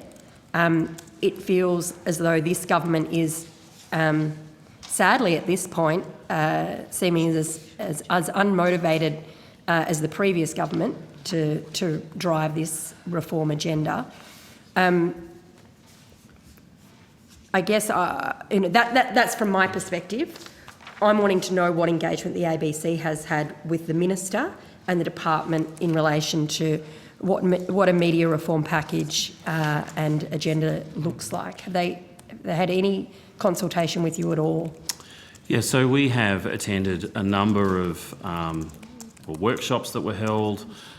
There's still the future of TV workshops that still occur that are hosted by the department, and a number of others to ensure a number of things actually. So whether it's spectrum across both radio and television, what is accessible, what is the relative amount of local content that is available. I think, it is true that it's been 22 years since that last determination of Mr Alston, and that certainly change is required, and the landscape is vastly different. I do worry about the quantum of, not saying I'm advocating for quotas, but what you want is to enable that production sector to be sustainable across the country. So that goes for Western Australia, South Australia, Victoria, right up to Queensland. And I think that what you do, and you want it to be authentically Australian as well. So you don't want to internationalise the content for the sake of just making something.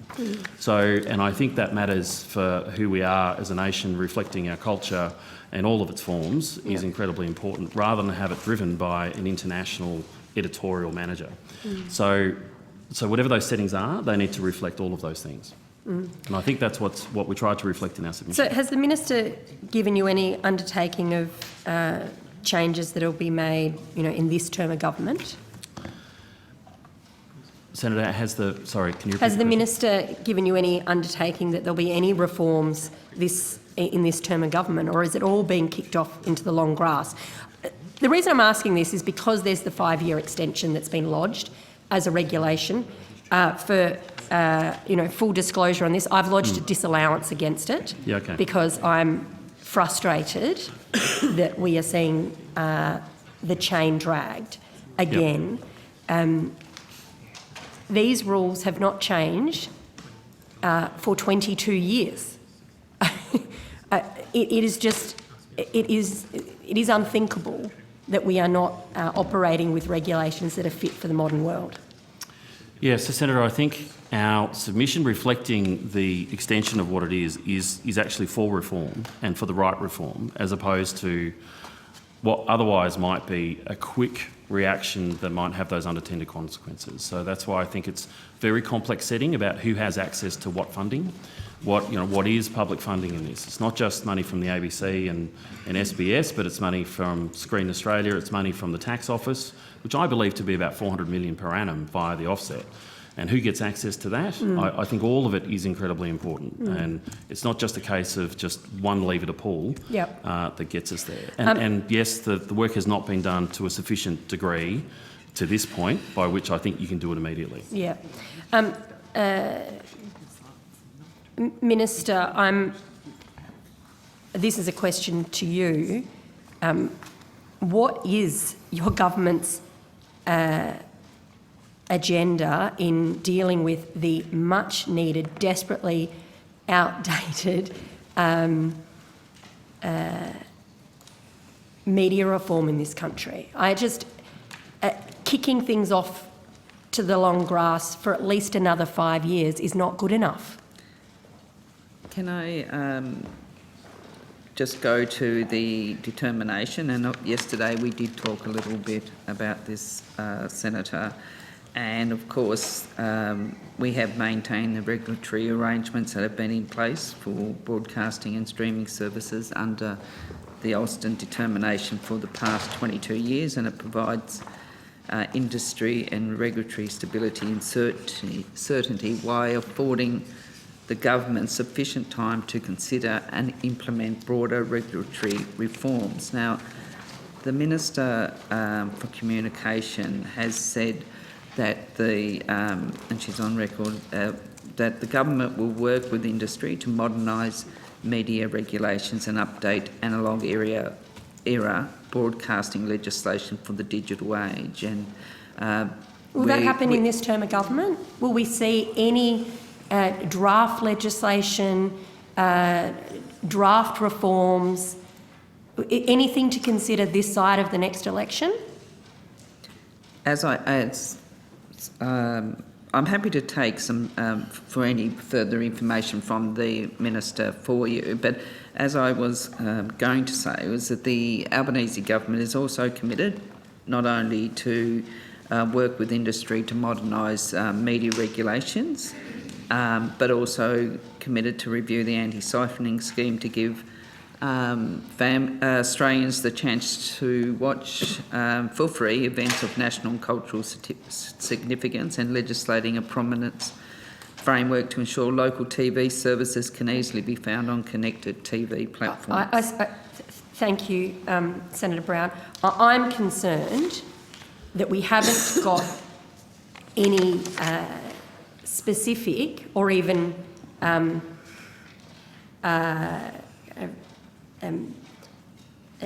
commitment to doing anything in the next 3 years, or even a pathway to get there in the next 3 years. All I'm saying is plod, plod, plod. Well, look, I can understand your frustration. I am frustrated. Senator. I've been at this for 10 years, and for 10 years I've been told it's coming, it's coming, it's coming, and now we're told wait another 5. No, so I understand your frustration, and of course that was a different government in place, the former coalition government. So what I'm saying to you now is that why that determination has been put in place, will give us the ability, the government, the ability to work with industry to modernise media regulations and update the broadcasting legislation. Now, I will take your other concerns away and ask for further information to be provided to you. I would like on notice a time frame and an outline of the achievements and goals that this government is hoping to meet this side of the next election.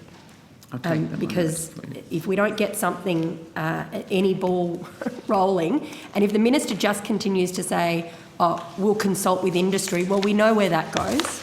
The commercial players, will resist regulation at all costs. They always have, they always will.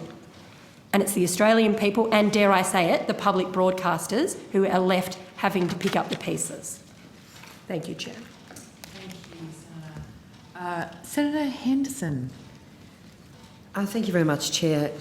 Mr Anderson, I want to return to the issue of the Louise Milligan speech, and I want to firstly start by raising very serious concerns about a series of tweets that Louise Milligan has published, which could potentially be in breach of your own code. Not only do they undermine your authority as managing director, during the time when you were actually giving evidence in estimates, they are also demonstrably misleading. So, and this goes to the question as to the independence and impartiality of the ABC. Why is one of your reporters making these sorts of denigrating allegations about me, which frankly are not substantiated and are frankly disgraceful? So Louise Milligan said what Senator Henderson just said now in Parliament is completely fictitious and the opposite of what I said in my speech. Well, no, she has refused to release her speech. This is the second time she has told something to Parliament about me that is completely inaccurate. Rebecca Curran from the ACT Bar Association both thanked me for my speech and pitched me a story on the night. Now, I didn't disagree with that. I didn't even reference it. I read the letter from Rebecca Curran which said that it was a deeply offensive and distressing speech. And your reporter, your so-called star reporter, Mr Anderson, is on Twitter completely misrepresenting what I said, frankly showing very poor standards of journalism, let alone impartiality. So then she says, I challenge Senator Henderson to repeat these false claims outside Parliament. The speech happened on a Friday night, and of course that set off a whole range of other denigrating tweets about me, including denigrating me as to the time period when I worked for the ABC. What do you say to this behaviour by Ms Milligan? So, Senator, a few things. So, any reporter putting anything on Twitter, I don't consider to be journalism. I think they are this is their personal use of social media. That is not journalism. That's not Ms Milligan's journalism. So, the ABC does not take responsibility for what is published on people's personal use of social media. But this is an example of a reporter, a high-profile reporter from the ABC, going rogue on social media. This is incredibly in the middle of estimates. This is an example of your social media policy not working. This is bringing the ABC into disrepute. Clearly, she is showing no impartiality. Ms Milligan is acting as a commentator, and Mr Anderson, you're the Managing Director of the ABC. This is so undermining of your authority, putting aside anything to do with me. Senator, there's a couple of factual issues here. One, neither you or I have seen that speech. We haven't read that speech. So, and it's unclear to me whether I note that the letter that we got from the ACT Bar Association, where the majority of the people who were in that room, whether a majority were offended. And at the moment what you are putting to me is the characterisation of her speech, which has been reported either in media or by the ACT Bar Association. What I don't have is the speech. No, that's actually not correct. What I'm putting to you is that Ms Milligan has inappropriately, potentially in breach of your own code, published comments on social media which are at the very best misleading. I referred to a report, and I'm happy to table that report, by Janet Albrechtsen in The Australian on the 1st of November, and I paraphrased it in my earlier question. She's never been known to be biased, has she? Please, Senator Hanson-Young. I paraphrased it in my earlier... The great journalist. The great journalist of the Murdoch rag. Senator Hanson-Young, thank you. I paraphrased this in my earlier comments about what had been reported, but what exactly has been reported, and that's what I relied on. Milligan, say these lawyers, claimed that women would not lie about sexual violence and that they should be called victim survivors, not complainants. So that's what I was referring to when I made reference to Ms Milligan's speech. It would be very helpful if she could provide a copy of the speech, or if you could now, Mr Anderson, you have it in the ABC's possession. But in any event, what is the basis for Ms Milligan going rogue on social media once again? And, you know, prima facie, this is defamatory of me. So, Senator, I have said that I will provide on notice. We do have a copy of the speech now. So, no, could you address the question about Ms Milligan's conduct? Okay, thank you. I don't have it with me in the room, Senator. No, so I'm asking about Ms Milligan's conduct on social media. I know I was just responding to Senator Hughes. So when it comes to these tweets, look, I think that when it comes to personal use of social media, yes, we require people to abide by the Code of Conduct. I will need to take a look at these tweets. I'll need to look at the social media activity. But you have a copy of the tweets. So I'm not going to judge this in advance of otherwise anybody's right to procedural fairness. So I will take this away and look at the tweets and come back to you on notice. You've given me 4 tweets. Well, I've provided, the copy of the tweets has been tabled. Yeah. And I do not take responsibility for these tweets, but what I will do is look at them to see whether there's any trouble with them or not. The witnesses agreed to take it on notice. Senator Hanson-Young, I have a berating them. If you could just please respect that. Well, I'd like you to respect the standing orders of the committee. No one interrupted you, Senator Hanson-Young. Senator McGrath, Senator Hanson. I don't breach the standing orders as frequently as perhaps Senator Henderson does. Senator Henderson has the call. Thank you, Chair. Mr Anderson, I want to refer on the issue of social media, your social media policy, and live in estimates just before we saw another example of an ABC employee going rogue on social media. I've written to the Chair about this broken policy.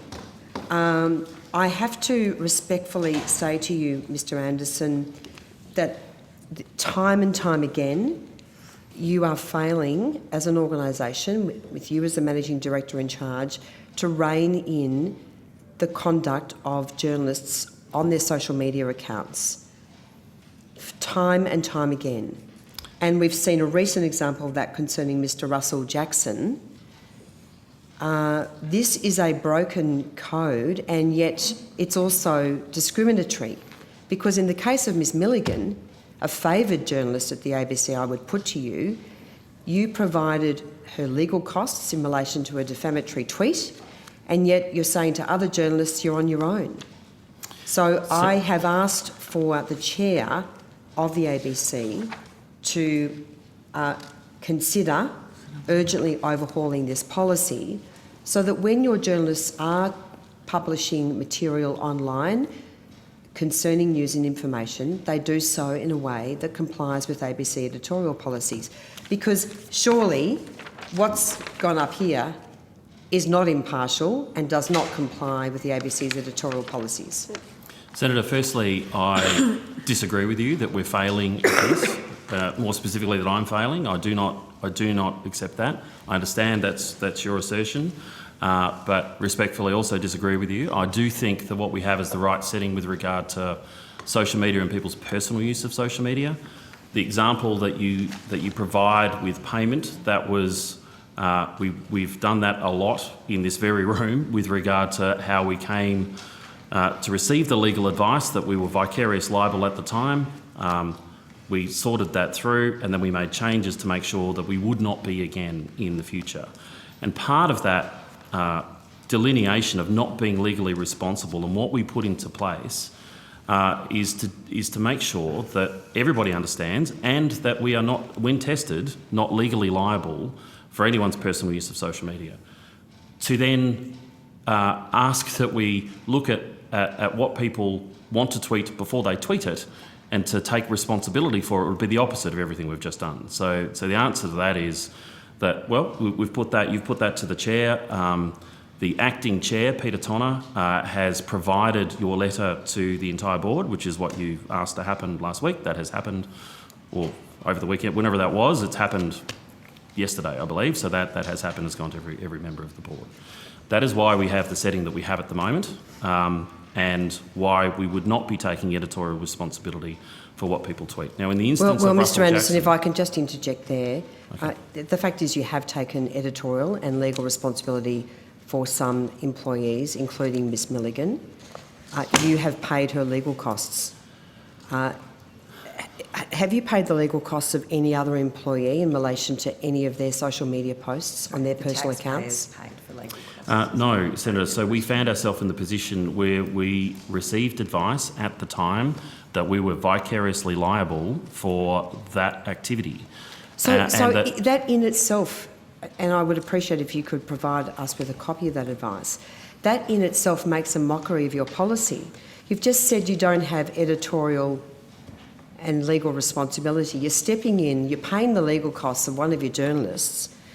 You said it was a business decision to do so. Yep. What do you mean by business decision? Senator, so well canvassed at the time. I will provide you what we've provided to this committee previously on notice, which is I provided redacted copies of that advice to the committee with regard to our position and our position with vicarious liability that was at the time. So we've taken further legal advice on how to fortify ourselves to make sure that we're not legally responsible for it. So we took a position on it. It was tested, legally tested, not editorially tested, legally tested, for which we were found to have some liability with this. So then when we took steps to ensure that we would not be liable and legally liable into the future. And what were those steps, Mr Anderson? So we strengthened what wording we had in our personal use of social media under our code of conduct. We updated our contracts for people coming on board to the ABC, certainly wrote to the ABC, made it explicit that that was the case. I've done that a number of times now. All considered recommendations that we do to make sure that we are no longer legally liable for personal use of social media. I just want to refer to your guidelines. They refer to both the obligation of impartiality and independence and integrity. Editorial Policy Standard 1.4 states that external activities of individuals undertaking work for the ABC must not undermine the independence and integrity of the ABC's editorial content. So yes. Both in relation to the speech given by Ms Milligan and to these frankly pretty disgraceful tweets that she's published this morning in relation to me, I think that prima facie, there's a pretty good case for Miss Milligan being in breach of your own code. Senator, when it comes to that speech, again, I will look at the speech and provide that speech on notice. And when it comes to the tweets, I've told you I will look at the tweets as well. Did you want me to respond with regard to Russell Jackson that you brought up? Yes, earlier? please. Okay. Did Mr Jackson receive any support or advice from the ABC in relation to the defamatory tweet that he published?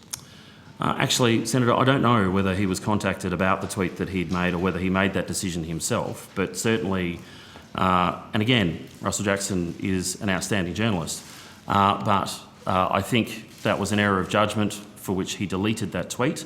Notwithstanding, we are investigating. So we're looking at that to see whether or not that was a breach of our code of conduct and personal use of social media. No, that wasn't the question that I asked you. The question I asked you was, did the ABC provide any support or advice to Mr Jackson following the publication of that tweet? I don't know, Senator. I'll have to respond to you on notice whether he made the decision himself or whether he was contacted about it.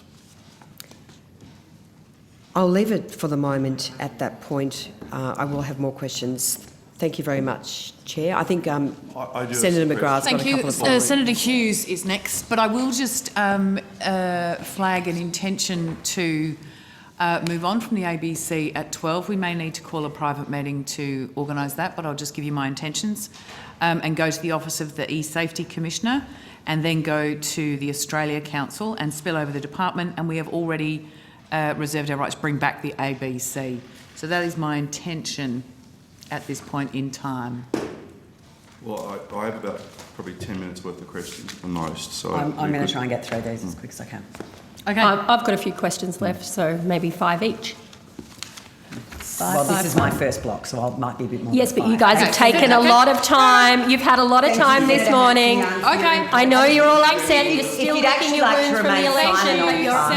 at the end of the day, Thank you you. share the That is call. enough. The sooner I Share get the We're coming back anyway, so we're going with a hard stop at 12. The question we really need answered. No, is, sorry, Senator Chair. Henderson Yeah, we is can going to have say a the things she said. Can we suspend for a private meeting? Thank you very much, broadcasting. Resume with the ABC. Just to update everyone, we will be going through till 12:15 with the ABC, and then we will move on to the Office of the E-Safety Commissioner, and then we will move on to the Australia Council.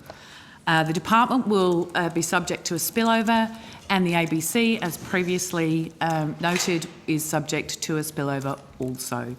So Chair, if we... I do have questions, and as long as my questions are exhausted by 12:15, then I'm happy for that to happen. Under standing orders, the witness, that is correct. So we're just going to get cannot some move advice on that, Senator McGrath, because we do not believe that your interpretation of the standing orders is correct. You do not move The on from a committee has witness made a vote. vote. The committee has voted, I have a question.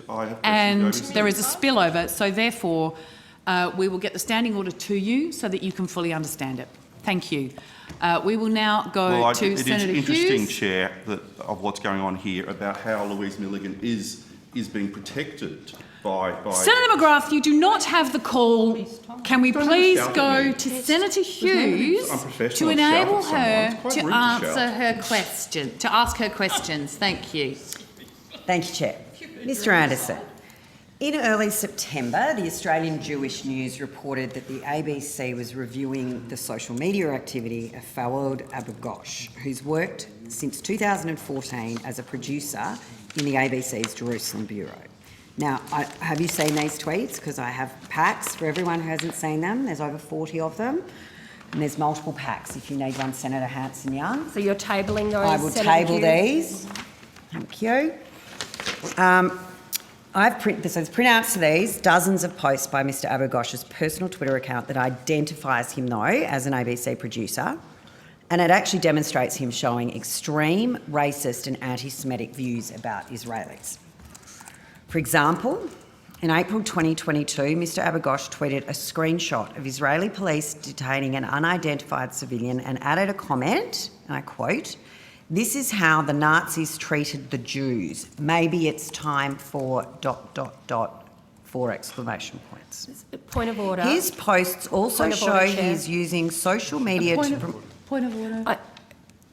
I think we should wait for the witnesses to get the copies Well, of them. Mr Anderson's acknowledged he's seen them. Oh, you've got copies of these? Okay.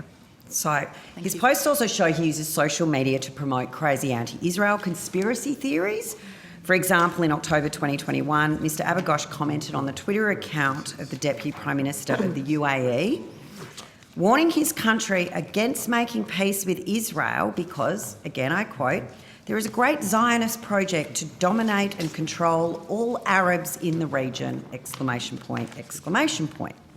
Mr Anderson, what was the result of that review that the ABC undertook in relation to the social media activity of Fawad Abagosh? So, Senator, yes, we have conducted a review. We have reached a determination. Any individual has a right to procedural fairness. What I can say is it is an absolute breach of our code of conduct when it comes to personal use of social media. And I can't comment further at this point, but we're going through a process that is it's still ongoing at this point. It hasn't concluded. Okay, so, I mean, this directly relates to his professional duties, the Yep. ABC. He is a producer in Jerusalem covering what is probably one of the most contentious issues within Israel.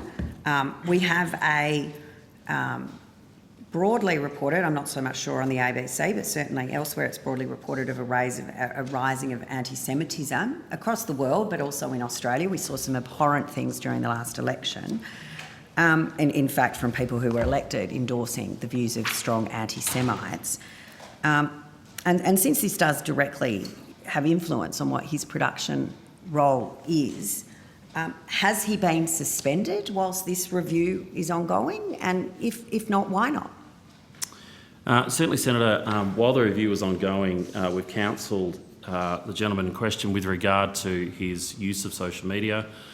This is somebody who is, again, whose journalism in the past has been outstanding, won a Walkley Award. However, this instance I think the Walkleys are up for debate whether they're outstanding journalism. Well, I think, but what I want to say is he has been a respected journalist for us. I think his personal use of social media has been incredibly disappointing. I don't disagree that undermines his ability to impartially report from that region for the future. So in the meantime, he's certainly been counselled around personal use of social media, and well, I'm not at the end of the process that we're in at the moment, Senator, so I can't comment any further than that. Mm-hmm. So, I mean, I have genuine concerns here that you have not suspended, and clearly you still have in your employ Mr Abagosh. Now, whether or not he puts this stuff on social media into the future, he has clearly demonstrated a strong anti-Semitic view. Is this the view the ABC holds and wishes to reflect in its coverage of Middle Eastern politics? No, it's not, nor do we have that in our coverage. It is, again, his social media is not our platform. It is a breach, I believe, a breach of what we've put out there, precisely what we expect our employees not to do. We don't want them to do that. There is nothing that this individual can publish without it being approved by anybody else. So I'm confident that those views expressed on social media will not end up in the ABC's reporting. And as I said, Senator, so we're going through a process at the moment, and it hasn't concluded yet. Mm-hmm. Well, there's a number of people around this table who've worked as producers in the media in the past. And one of the things about being a producer is you are responsible for sourcing talent for interviews, for sourcing people to be interviewed, and for putting together stories and quite often writing the scripts for talent to read when it is broadcast or published. How can there be any confidence in light? And this was just not one-off tweet. This was not a random having a bad day. This is a consistent anti-Semitic view that, I mean, is literally alluding to another genocide of Jewish people. Probably the most inflammatory thing you can say, an insulting thing you can say, and not only to people of Jewish faith, I'm not of Jewish faith, and I find it abhorrent that someone would suggest that reenacting the acts of the Nazis is an appropriate way to behave, yet someone is still in the employ and still actively producing content in the Middle East for the ABC, someone who is responsible for deciding who was interviewed. You can, I mean, we see it time and again, and it's very easy to pick. You know, we see certain people given government contracts in the health side because they support a certain view on vaping. It's very easy to skew the information you want to portray by choosing the people you interview. So if you can just, how do you justify this, and how do Jewish Australians and any decent Australian who is offended by anti-Semitism and calling on for the genocide of Jews, how do you say to them as Australian taxpayers, give us your money while we employ a known anti-Semite to report on the Middle East? Senator, we have certain obligations when it comes to people's employment. I am abiding by those obligations. We have, as I said, determined it was a breach. We are working through the process for which the individual is lawfully entitled to. So that process is coming to an end very, very shortly, Senator. Well, and I'll might say be in of the interest if you meantime want that to, people our are reporting, suspended for less whilst that they're our- being... well, so our reporting has not been found to be anti-Semitic, nor will it be, with the checks and measures that we have at the moment. So I give you the undertaking that we will continue to report as we should, impartially and accurately, without those views, which I agree with you, that are out there on social media, working their way into our reporting. So, as I said, Senator, that's as much as I'm afforded to be able to tell you at the moment. I wish I could say more. Well, I look forward to seeing your next restricted by estimates that. where we can get an update on Mr Abagosh's employment. Certainly. And at that stage, maybe keep this on notice for later, if the ABC will be issuing an apology to Jewish Australians and any decent Australian that is offended by anti-Semitism and calls for genocide to be conducted on a particular group. Yep. Yes, Senator. Thank you, Chair. Thank you, Senator Hughes. Senator Hanson-Young, over to you. Thank you. Mr Anderson, I'm interested in the ABC's coverage and what you're doing in relation to journalists that you've deployed to cover the invasion into Ukraine. Countries right around the world, of course, have commented that this has gone on much longer than anyone would have expected.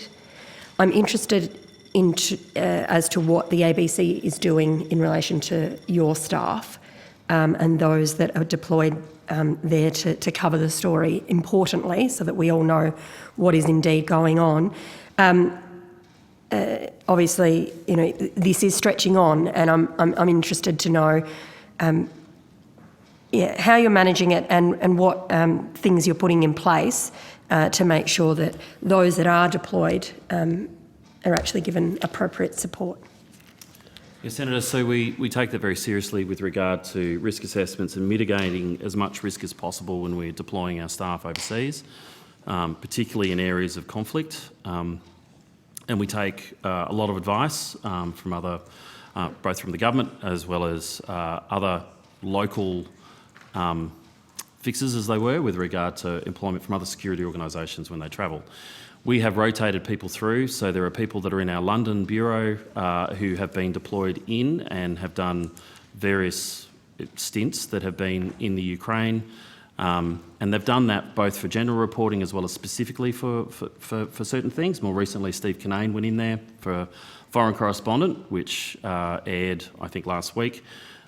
We've done that for Four Corners from people. We've taken people out of the US. We've taken people at Barbara Miller, at the time Sarah Ferguson, and we've also taken people out of Australia. Greg Jennett is there at the moment. So we'll rotate people through to ensure that we can do this in a sustainable way that is not compromising the safety or health and well-being of our staff as they go through. It's important that we are there and we can be safely as possible, and certainly on the ground talking to people about their stories. So, but we do all the checks and measures in place to make sure we are as safe as possible when it's a risk, but we are taking what are very calculated and risks that are mitigated by lots of other different things. So, So how many staff do you have at any one time, or are you telling me that varies? I guess I'd like to know how many Australian journalists our broadcaster is sending. I'll provide that to you on notice, Senator. So at any one time there might be, I mean, in the height of that crisis we might have had 2 teams that were there, and by that there's a reporter and a camera operator at least, and maybe one other. More of late, there's been, I think, 1 team at a time going in and out of the Ukraine. While we've had people still reporting on the Ukraine, but from other places as well. And how much collaboration is there with other countries' public broadcasters? I'm thinking in particular the BBC. Oh, look, all media on the ground help each other in those moments, so that with media compounds that we might go to, we might share advice on the way through. It is a sort of there together moment, and we do that with other public broadcasters as well, like the BBC, about what they're doing, and we keep in touch with each other. And has there been any incidents of emergency evacuations or critical incidents that have had to be reported back, either at a management or an executive level? No, other than, well, I mean, there are incidents where you see Nick Dole having to change position from where he's reporting because there's a missile strike, but nothing that's been reported as immediate danger or injury to any of our staff. Okay. And can you just, when somebody comes out of the field, a journalist or a camera operator comes out of the field, what support is offered to them in terms of kind of debriefing, counselling, PTSD, management? So we have support services available. We have people on staff that are trauma counsellors, as well as services that we offer that are external to the ABC that are available for people and their families to use. I don't want to gild the lily that there are people who do suffer psychologically from ongoing reporting, particularly of difficult situations, such as like first responders see, that does take some management. So we do offer those services across the board, but it's not, I can't say that there is an absence of that happening to our people. Well, because journalists are people too, aren't they? Well, all of the people that are there, not just the journalists as well, but the camera operators, and if there's a soundo there as well, or a producer, that there's a lot of things that don't make it on air that were left off that an editor saw that can be quite distressing. So it broadens, and yes, there are things that we do offer our people. Is that something that the ABC has to budget for specifically and especially, or is that, does part of that get covered by work cover? I'm really interested to know how much the ABC has to prepare a budget for that type of kind of post deployment response versus just dealing with the kind of everyday workplace management. Yeah, so we have a small team. So there's a head of sort of workplace health and wellbeing who is appropriately qualified and has a very small team, including the trauma counsellor and other people that I've talked about before. We also have an EAP service that we pay, that we budget for. The relationship with ComCover is, of course, we want to get people back to work as much as possible. That doesn't mean that we don't end up having psychological claims that are a cost there. The cost of ComCover goes up appropriately, as it does for all agencies each year, depending on what claims you have, and there are ongoing claims for the ABC. So I'll provide a response to you on notice, that Senator, with regard to that. Thank you. Thank you, Chair. Thank you. Senator McGrath. Thank you. Have you had cause to consider the future of Miss Milligan's employment at the ABC at any time? No, Senator. I've had no cause to reconsider Ms Milligan's employment at the ABC. Not even when you had to pay out hundreds of thousands of dollars of taxpayers' money over a tweet of hers? That didn't cause you to reconsider her employment? There's a number of things that we needed to do there, Senator, as I stipulated earlier, with regard to ensuring that we distance ourselves from people's personal use of social media, and Ms Milligan has to abide by what we have in the Code of Conduct at all times, like everybody else, and is judged accordingly. Has she ever been cautioned or warned about her employment at the ABC? Senator, I think I've put all employees on notice, particularly those whose social media activity is prevalent, with regard to the fact that all people who are active on personal use of social media, particularly Twitter, I think you could say I've cautioned all of them that I will enforce what we have with regard to the Code of Conduct and our social media policy when it comes to that. Just in relation to the payout, you mentioned before that you'd received legal advice. Yep. That the ABC considered it was legally liable for the tweet, or vicariously liable for the tweet of Ms Milligan. Did the ABC ask for a contribution from Ms Milligan to pay the damages and also a contribution towards her legal costs?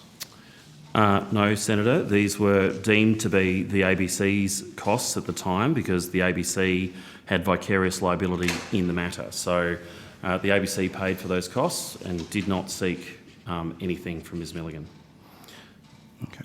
Do you believe the ABC social media policy should be extended to cover other public speeches by ABC journalists, like the speech that Ms Milligan gave on the 21st of October?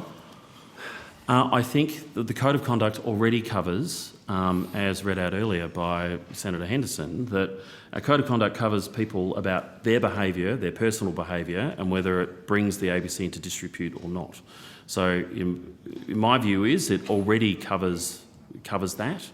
And again, I see, until I have had nothing brought to my, have not read that speech. The person has read the speech on my behalf, examining it for whether it brought the ABC in disrepute, has given me an undertaking that it did not.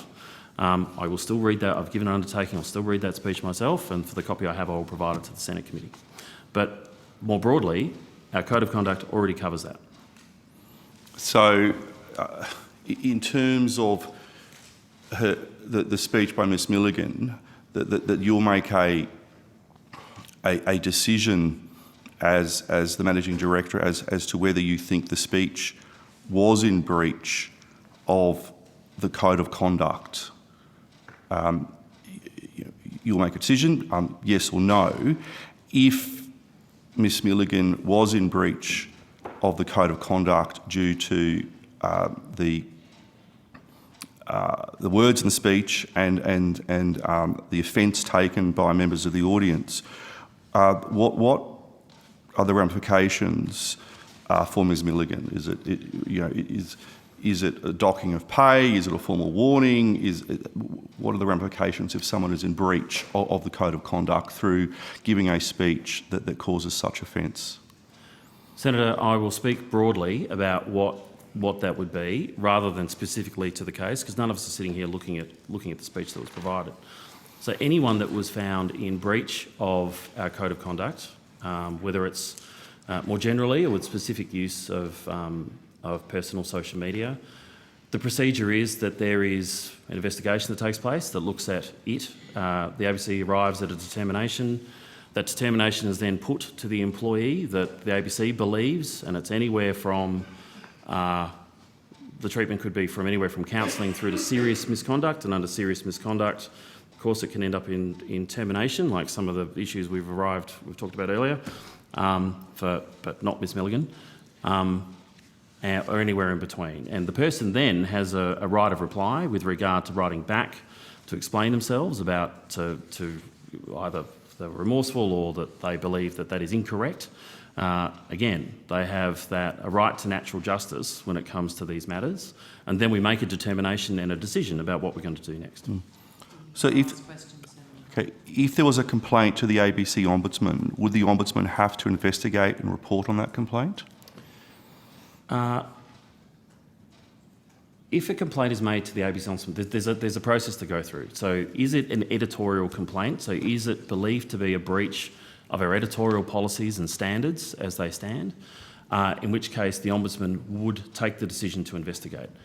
If it is simply a broad, I'm complaining because I just don't like something, then we would refer that to the audience support team, which would, again, provide correspondence and not be investigated. So it depends on how detailed the complaint is. Okay. Thank you, Senator McGrath. Senator Henderson. Chair, thank you. Look, I just wanted to clarify. There's been a tweet just posted by Katie Hammond, who I believe is the acting executive producer of Radio National Drive. Haven't had time to see if Senator S. Henderson has corrected the record after suggested we had 9 producers working on RN Drive because I've been too busy prepping an interview for tonight's show 2 hours before my rostered start time. Suffice to say she's wrong. Mr. Anderson, I want to just make it very clear that I referenced the fact that I had been advised that on a given day, Yeah. it was by someone who actually was working for your organisation. On a particular day, there were 9 producers supporting the program. I'm not suggesting that they are permanently working for the program, but it just seemed that this particular person who told me was very, very surprised at the excessive resources for the Drive program. So I just want to make that clear, but it is really concerning when Ms Hammond is posting this stuff on social media without actually checking exactly what I said. And it's another example of your reporters perhaps not being accurate in what they're publishing in their capacity as an ABC employee. Again, Senator, and I don't mean to upset you, but that is their personal account. It's not reporting on an ABC platform. So they are, whatever they're doing is whatever they're doing, and yes, they can be judged either way. Mr. Anderson, this is a joke. It's not a joke. Ms Hammond is the acting executive producer of Radio National Drive. She's made comments about the evidence and estimates today. She's disseminating news and information. She's required, as all employees are, required to do so in a way that's impartial and accurate. And I'm just pointing that out. And for you to walk away and not take any responsibility of this is a joke. This is why your social media guidelines are a complete joke. This is why they are broken. Senator, because you're letting your employees run rogue on social media, and that's another example. I'm responding to the idea that somehow anything that somebody puts out on Twitter is fact-checked by the ABC, and the answer is that no. Are they responsible? Are they responsible for their personal social media accounts? Of course, and they have obligations back to the organisation. That's what I've said repeatedly in this session. But there is liability because under every journalist's contract of employment, I would assume, there is an obligation to comply with ABC codes of practice, isn't there? There is for publishing right. on ABC platforms. So for publishing on ABC platforms. Yes. We will finish up there. But this is a code of practice. Subject to the agreement of the committee. We will pull up there. Well, I'll have to continue this questioning at our next session. Yeah. Thanks very much, Chair. Thanks very much. Thanks, Chair. If I can release the ABC for the moment. Thank you. And I would now call the officers of the E-Safety Commissioner.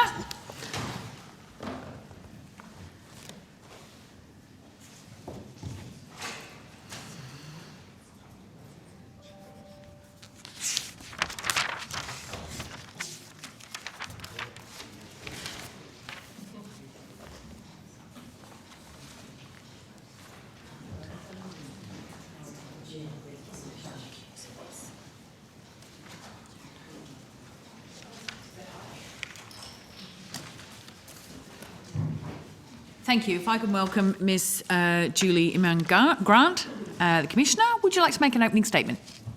I'd like to bring the seat down. The button is at the front to the right-hand side. I will forgo the opportunity to provide a statement. Thank you. It's going to be a wild ride. I'm just getting prepared. Excellent. Welcome. Senator Hanson-Young, do you have questions? I do. Thank you very much, Commissioner, for being with us today, and apologies, we're running over time, and that you've managed to stay to answer our questions. I've got some questions in relation to particularly in relation to where Twitter is going at the moment under the new management, of course, and ownership of Elon Musk, and the impacts that may have on the safety of everyday people back here in Australia. I'm concerned to read the reports that most of the Twitter company staff in Australia have been sacked. So if there is a complaint to be made, an issue of urgent safety, if a child is being is at risk of harm, it seems it's very difficult now to get urgent action here on the ground in Australia. Is that your view? I'd like to know whether you have any concerns about this new direction of this platform. Thank you, Senator. I, in fact, do share your concerns. As you probably recall, I was one of the first people put on the ground for Twitter in 2014, just before the eSafety Commissioner, or the Children's eSafety Commissioner, was set up. And I have written a letter to Elon Musk today to assert that we have laws in place and that we've built cooperative arrangements over the past several years since I've been in the role in 2016. Clearly, when I was at Twitter, I saw the ways that harms manifested. I also saw the ways that improvements could be made to safety. So when there are allegations that only 15% of trust and safety teams were excised vis-a-vis half of the company, the question that I was positing was that, well, that doesn't really tell the whole story. This is a complex operational ecosystem, so we need to know that we have people that we can interface here and who are looking after Australians' concerns and providing those back to HQ. So asking for clarification that they will be recognizing our laws, they will be responding expeditiously to our regulatory requests, whether they're formal or informal, as we have in the past, and clarifying what our escalation paths will be with the companies so that we can remediate harm. Could I ask that you table that letter to the committee? And I'd also like to ask, in anticipation, that the response that you get is made available to the committee. I will. Is there a concern in particular around changes that Twitter is making over the payment of the verified blue tick?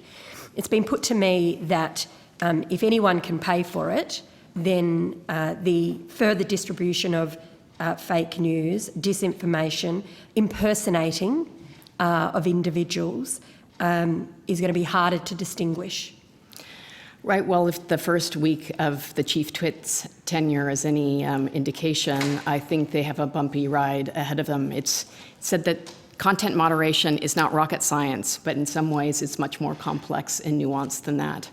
Having worked with and through the verification system over a number of years, it was originally conceptualized again to authenticate and verify those people who are in official positions or who are known. So impersonation or fake accounts cannot be created.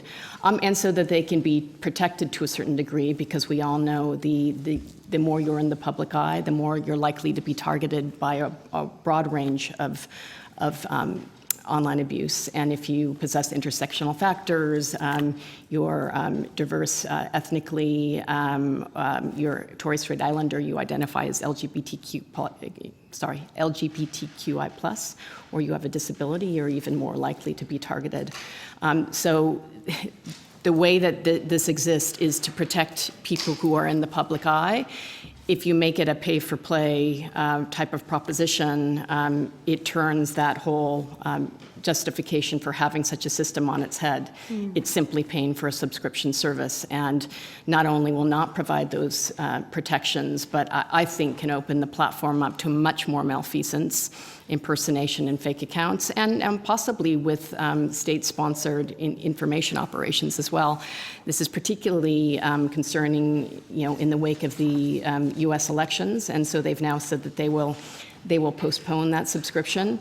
But again, it's a shame that they really hold so many of these employees with trust and safety knowledge of the policies and tools, because I would argue we need more safety reinforcements at Twitter, not less. and it makes everyone on the platform vulnerable. So putting individuals aside, and I take the point around people with in the public eye, and politicians are not immune to fake accounts, but of course the verification element at least gives currently the community a sense of assurance as to what is official and what isn't. Content being tweeted from a politician that's been verified means it is from them as opposed to a fake account. I'm particularly concerned, though, with the point you've just made then about a government agencies or information accounts, the Australian Tax Office, the Health Department, emergency services. We know, and I have family in Victoria, I live in South Australia. At the height of bushfire season, it is those emergency services accounts on Twitter that are often the most up-to-date with the information, helping people to know what they need to do to save their lives and to stay safe. So if an individual can create a fake government agency account and pay for a blue tick, this is going to turn safety on its head in this country. Well, the devil is in the details, and unfortunately, building the plane while you're flying with respect to creating the subscription program and changing the verification processes, which, by the way, were taken offline 2 years ago because they were so complex. I had read and will seek verification that government agencies will be exempted from having to pay for the subscription, but that has not yet been clarified.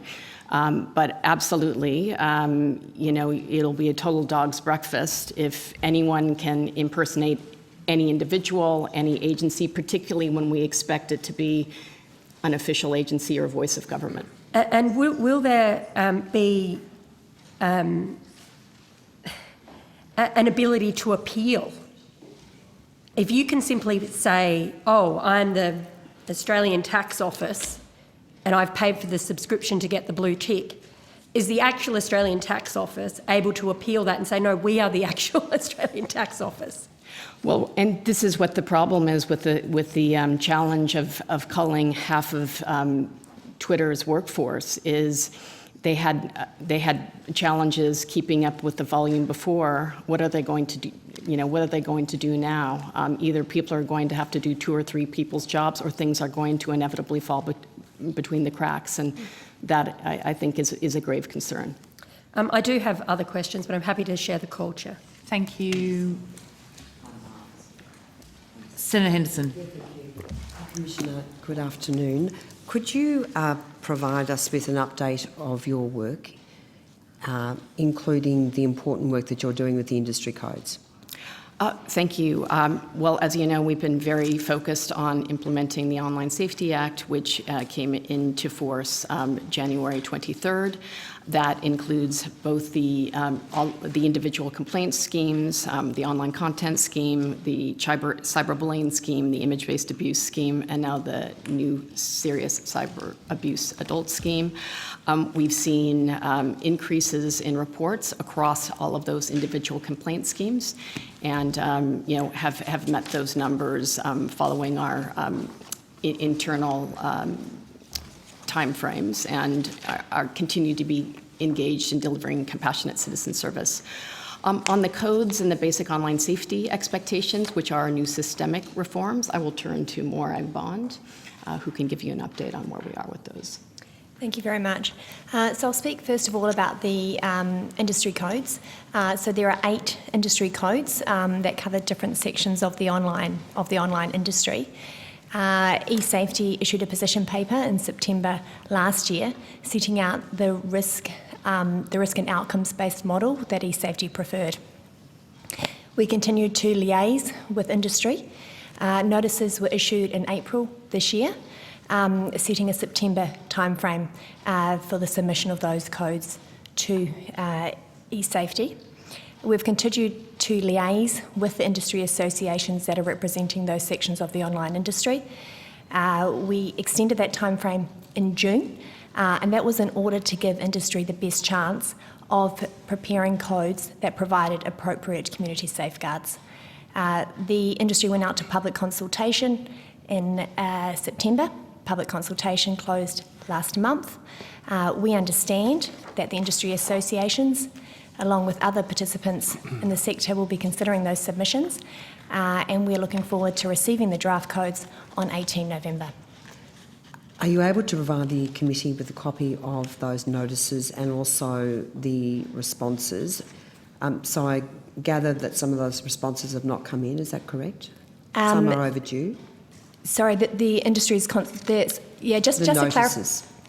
The notices? The notices that were That is issued. under the basic online safety expectations. Oh, sorry, that was a different scheme. I was talking... Sorry, Senator, I think these might be the Section 141 notices.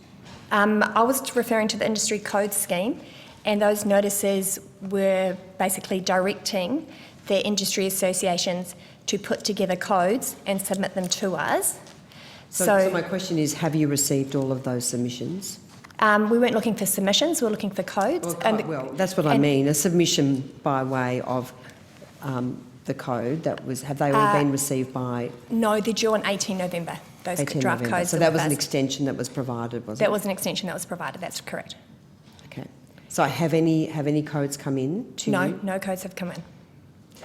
Senator, the industry just wrapped up a month plus of public consultation, and they're working through those comments and sensibly updating the codes to deliver to us. And then on the 18th of November, we will do an extensive analysis and determine whether they meet adequate community safeguards. How long will that analysis take? Well, they are a very complex set of codes covering 8 different sectors, so we want to make sure that we take the right amount of time to do the right amount of analysis. So I wouldn't say it would be straightforward, and it depends on how we run up against the end of the year. And so what difference will these codes make? I mean, in terms of the experience of Australians online, right, well, what will the difference be? Sure. Well, the codes apply to 8 different sectors of the technology industry, so this is a first in terms of how comprehensive they are. The first tranche of codes will deal with how they're dealing with and restricting access to illegal content, or what we call Class 1 content, so largely child sexual abuse material and pro-terrorist material. The idea of the codes is to lift safety standards overall and to ensure that companies across the technology ecosystem are doing everything they can to proactively detect, remove child sexual abuse material and pro-terrorist content in a way that is privacy preserving. I just want to pick up on Senator Hanson-Young's concerns about Twitter. And Senator Hanson-Young indicated that she was concerned about the change of ownership under Elon Musk. I have been concerned about Twitter for a very long time. I think it's a very unsafe place in many respects. What would you say generally about Twitter in particular and the other big global tech platforms, their conduct? What would you give them out of 10, Commissioner? I don't have an official rating system, but clearly you know that I've been very focused on safety by design, which that means companies doing more to take responsibility for abuse that are happening on their platform, for assessing risks and building technology protections into the platforms at the get-go rather than retrofitting them after the damage has been done. So I think it's fair to say the reason that we're all here today, that we're here as a regulator, and that the UK and Europe and Canada and Singapore and New Zealand and others are looking to regulate the online tech sector is because we need them to lift and to do better. Now, my concern, of course, is we appear to be experiencing an economic downturn, and this is the first time in a while that we're seeing either widespread freezes at all of the large technology companies, and in some case, cuts. Obviously, the most extreme is Twitter, but we're also expecting Meta to announce at least a 10% reduction in their workforce, and they've already gotten rid of their responsible innovation division. And what I've seen time and again with online safety is it seems the safety and the ethics and the human rights teams are the teams that go first. When I think that obviously the priority should be the well-being and the protection of users on these platforms. So what can you, as the Safety Commissioner, do about that? Well, we'll continue pushing safety by design. We'll continue deploying our systemic powers around the basic online safety expectations, and hopefully we'll be registering the codes and there'll be a compliance process there. And we'll be continuing to minimize harms to Australians who are experiencing abuse through our individual complaint schemes. And obviously, all of that is bolstered by prevention and the programs and the information and the research that we're doing around online harms and giving parents, carers, and young people themselves and educators the information they need to protect themselves, ultimately so that the harm doesn't happen to them. Commissioner, you would be aware that prior to the election, Sure, I'll just a couple more questions in this block. Well, you have approximately 1 minute. Thank you, Chair. Then we're sharing the call. You would be aware that prior to the election, the coalition government committed a further $10 million for your funding for the Safety Commissioner to deliver improved support services for victims. There was also another commitment of $2 million for the online safety grants program for women and girls in CALD communities. Those commitments were not matched by the now government. What differences would that make to your operation? Well, that funding question is a question for government, so I would leave it to them. And I believe Senator Brown read a statement yesterday, indicating that the government's position on that case. Certainly, the minister yesterday indicated that the government might be considering further funding for the Safety Commissioner in future budgets. Do you have a pressing need for more funding now?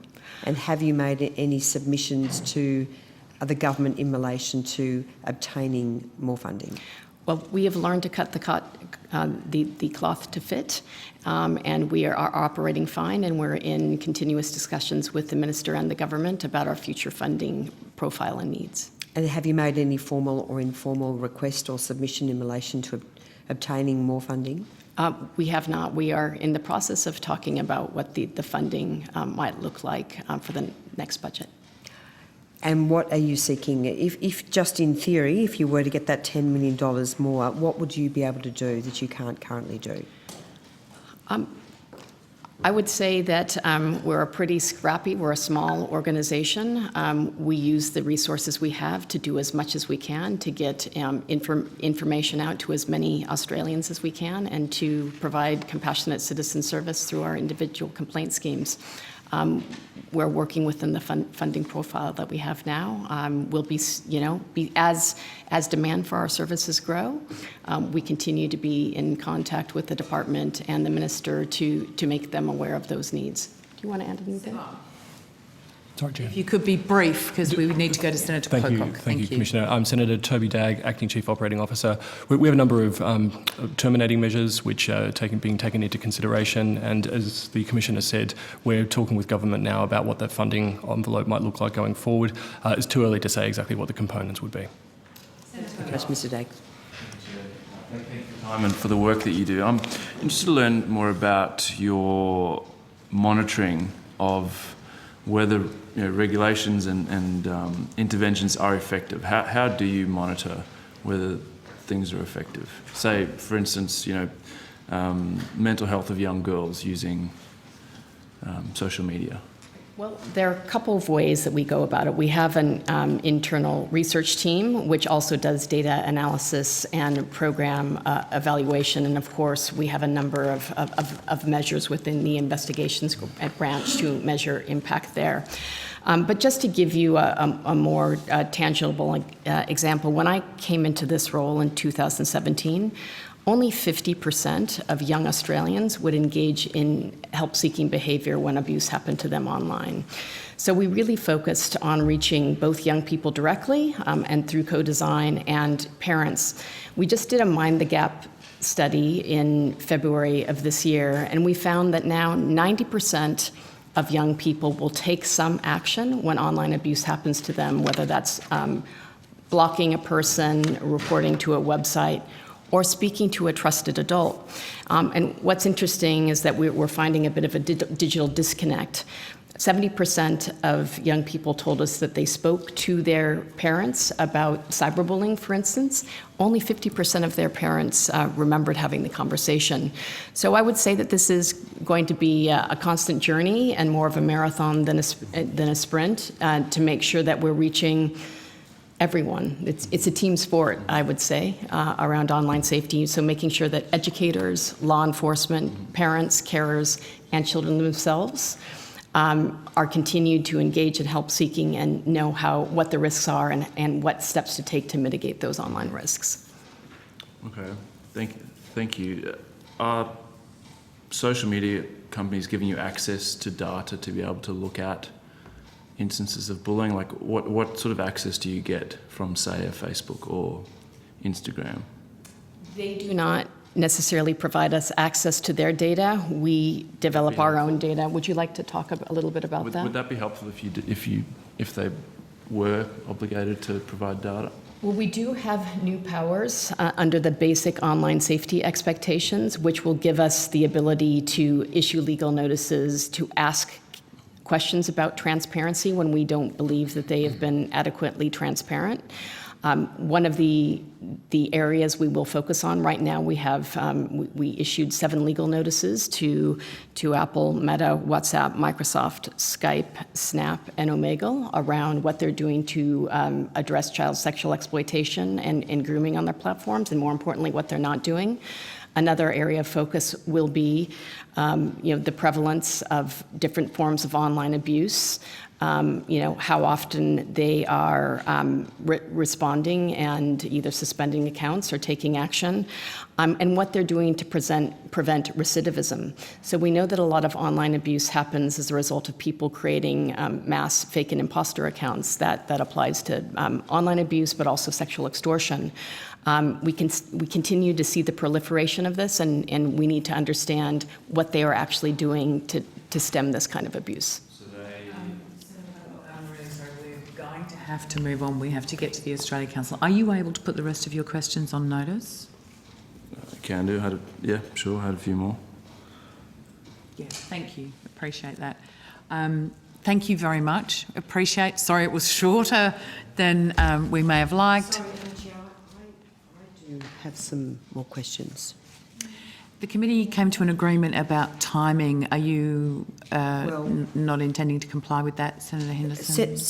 Chair, every senator has an open entitlement to ask questions. Yes, which we discussed at length outside and previously. there's no agreed spillover in relation to the Air Safety Commissioner, is there? No, there is not. We agreed to fit the two into... I mean, I will be very mindful of time, but all senators can continue to ask questions. Your level of disrespect is amazing. I will be as quick as I possibly can.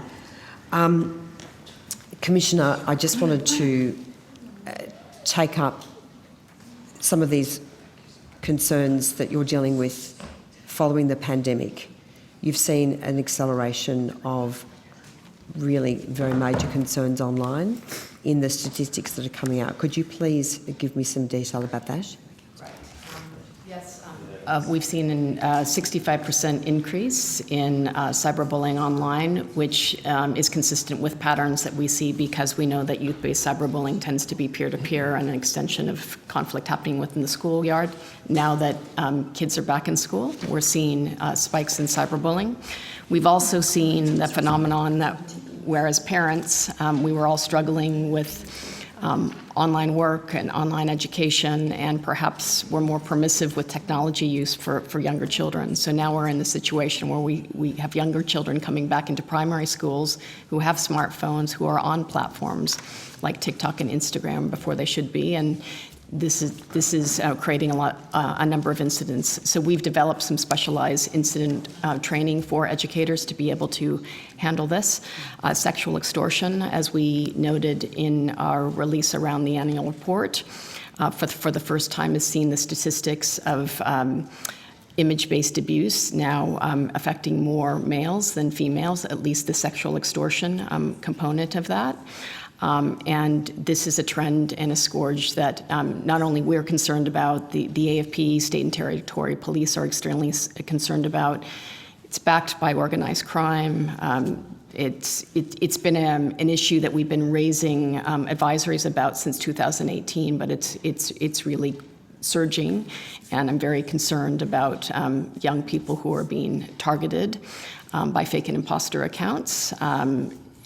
Engaging with people, taking them offline, getting them to send intimate images and videos, and then blackmailing them to share them online. This is an incredibly distressing thing for a person to experience. Yeah, that is absolutely horrendous. In the Coalition's online privacy bill, there were a number of provisions which addressed the need for parental consent for children signing up to apps, which dealt with issues concerning location tracking, greater privacy protections for children. Have you considered those proposals, and do you support those proposals?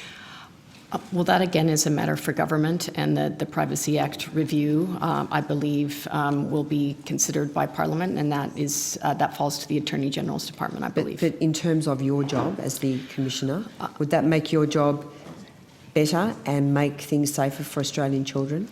Sorry, Senator, I'll just add. In relation to the industry codes, we have provided some feedback to industry that in relation to some codes, for example, privacy restrictive settings for children would be appropriate. It's up to industry whether they include those provisions, commitments to that effect in their codes. And of course, we are looking at these issues in the context of the age verification roadmap to government that we're making progress on, and those recommendations, and making sure that we're balancing safety and children's exposure to online pornography before they are developmentally or psychologically ready for it, and balancing that with security and privacy, making sure that those three legs of the stool are well balanced. And I might just add, Senator, quickly, that one of the things that we do in cooperation with companies is provide information about what we're seeing in terms of broad trends. So we share that information back with companies. Overall, our response to trends like sexual extortion is to identify accounts that are abusing the platform or that are vectors for this kind of harm. Typically, we find that those accounts are quite rapidly removed. In last financial year, we contributed to the removal of about 3,500 accounts, primarily involved in sexual extortion. So in terms of the tools available to us, we're finding that they're working effectively, and they're really supercharged by our close collaboration with the Australian Federal Police. Fantastic, thank you. Thank you very much, Chair. Given that we have now got to a stage where the remaining senators cannot get through their questions for the Australia Council, I've consulted with various of the committee members, and we will need to have a spillover for the Australia Council. My deep apologies for the late notice on that and for your unnecessary travel. Does any other senators have questions for the E-Safety Commissioner? Can I just ask a couple since we've got a little bit of time? Ms. Immigrant, a couple of, and look, I'm completely amused at social media's claims of having a report process. A few weeks ago, a couple of months ago, I had a weekend where I was subjected to the most vile abuse instigated around me taking on the Deputy Chair of the Joint Standing Committee around the NDIS, that somehow or other my appointment as the parent of a child with disability was not appropriate or something because we had a person with a disability on the committee, regardless of the Chair not having a disability nor a child with a disability. But it seemed to be, again, Conservative woman, we can have a go and say whatever we say. Now, there were tweets, Instagram posts that went on for a full 48 hours, some of which they directly said they were going to come and smash my head into concrete. they made abusive comments and very derogatory comments about my son, and that they hoped he grew up to hate me, and put many, many other things on there that are not only hurtful to me, but my children see these and they remain public for my children to see these sorts of things.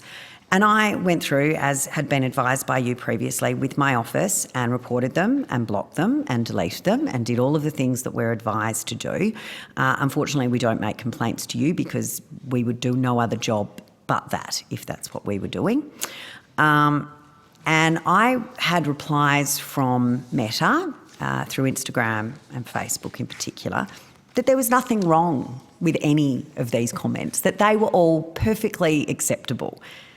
If someone walked up to me in the street and said they were going to smash my head into concrete, that would not be an acceptable comment to me.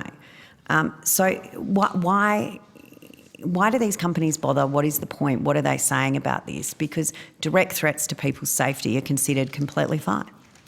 Well, first of all, I'm very sorry you experienced that. I appreciate your apology, but quite frankly, it's hollow in the sense that not from you, but we get this as Conservative women constantly, and so, you know, whatever. That's just what we have to live with. Well, that is precisely why we were set up as a safety net, to be able to represent the interests of Australians who are experiencing serious adult cyber abuse. So I would encourage you, particularly with direct threats of harm, but the only way we can help you Look, I think the people that spend their time obsessing over these things and literally go, when I block them from one channel, go to another channel to continue to abuse me.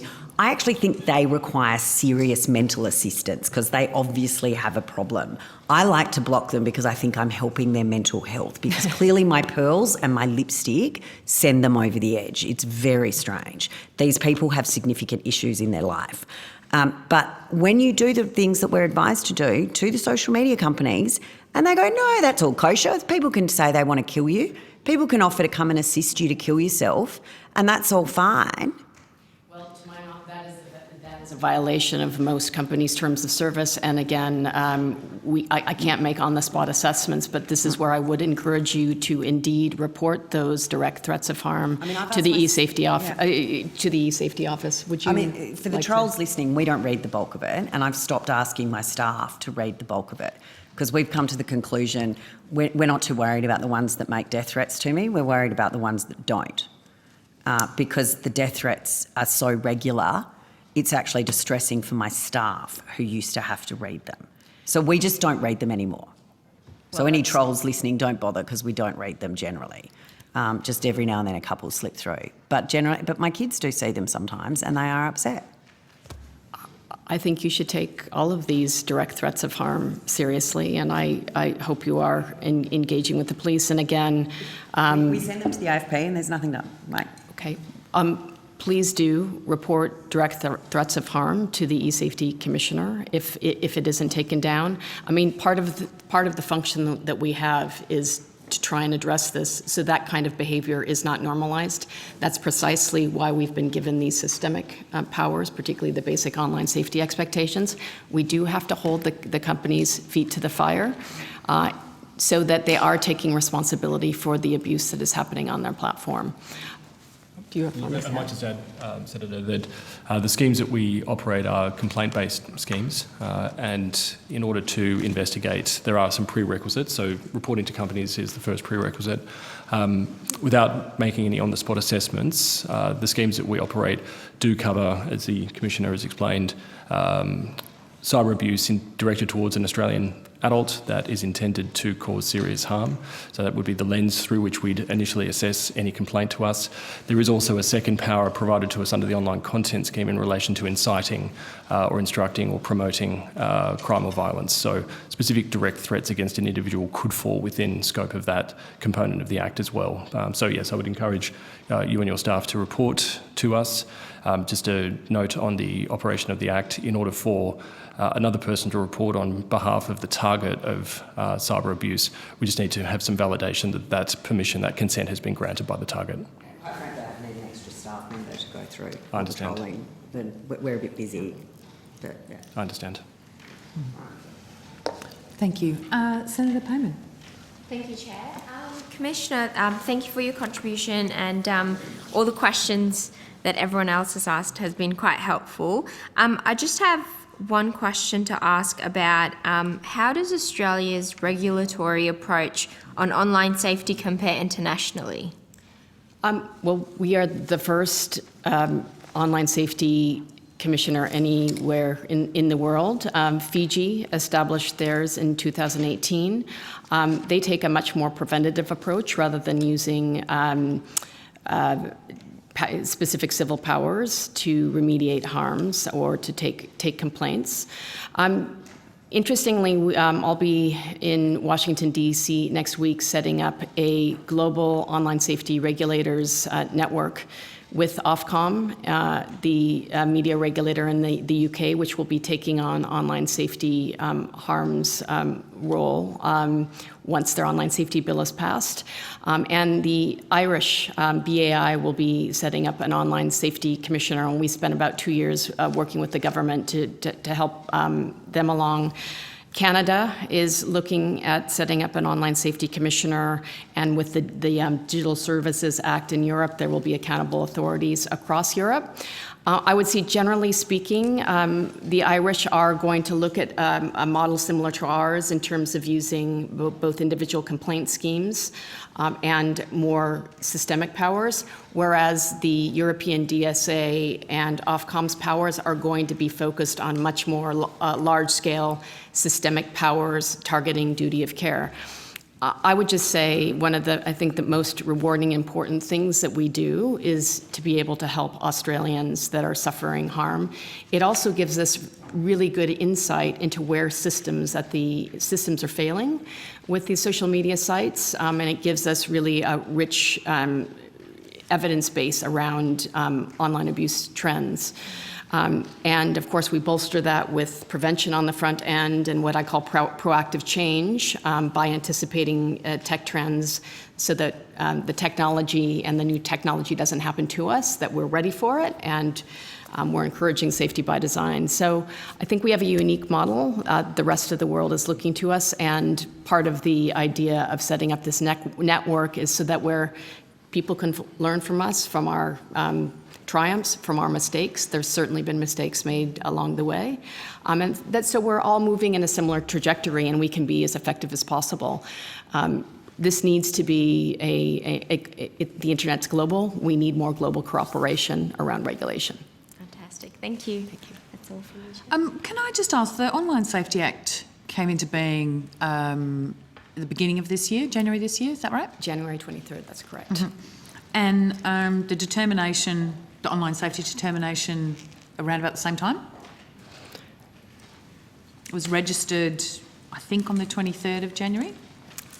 I the date is irrelevant. I remember it was a Sunday, and they were designed to be implemented in tandem. Okay, yep, and they both came in January. Excellent. So what steps have you taken to implement the basic online safety expectations following that? Right. Well, there was a 6-month grace period that existed to get industry ready for the basic online safety expectations. So, of course, we developed regulatory guidance. We had a range of consultations with industry at large and with individual platforms. And we made very clear that we were going to start by looking at high-risk, high-harm areas, including child sexual abuse material.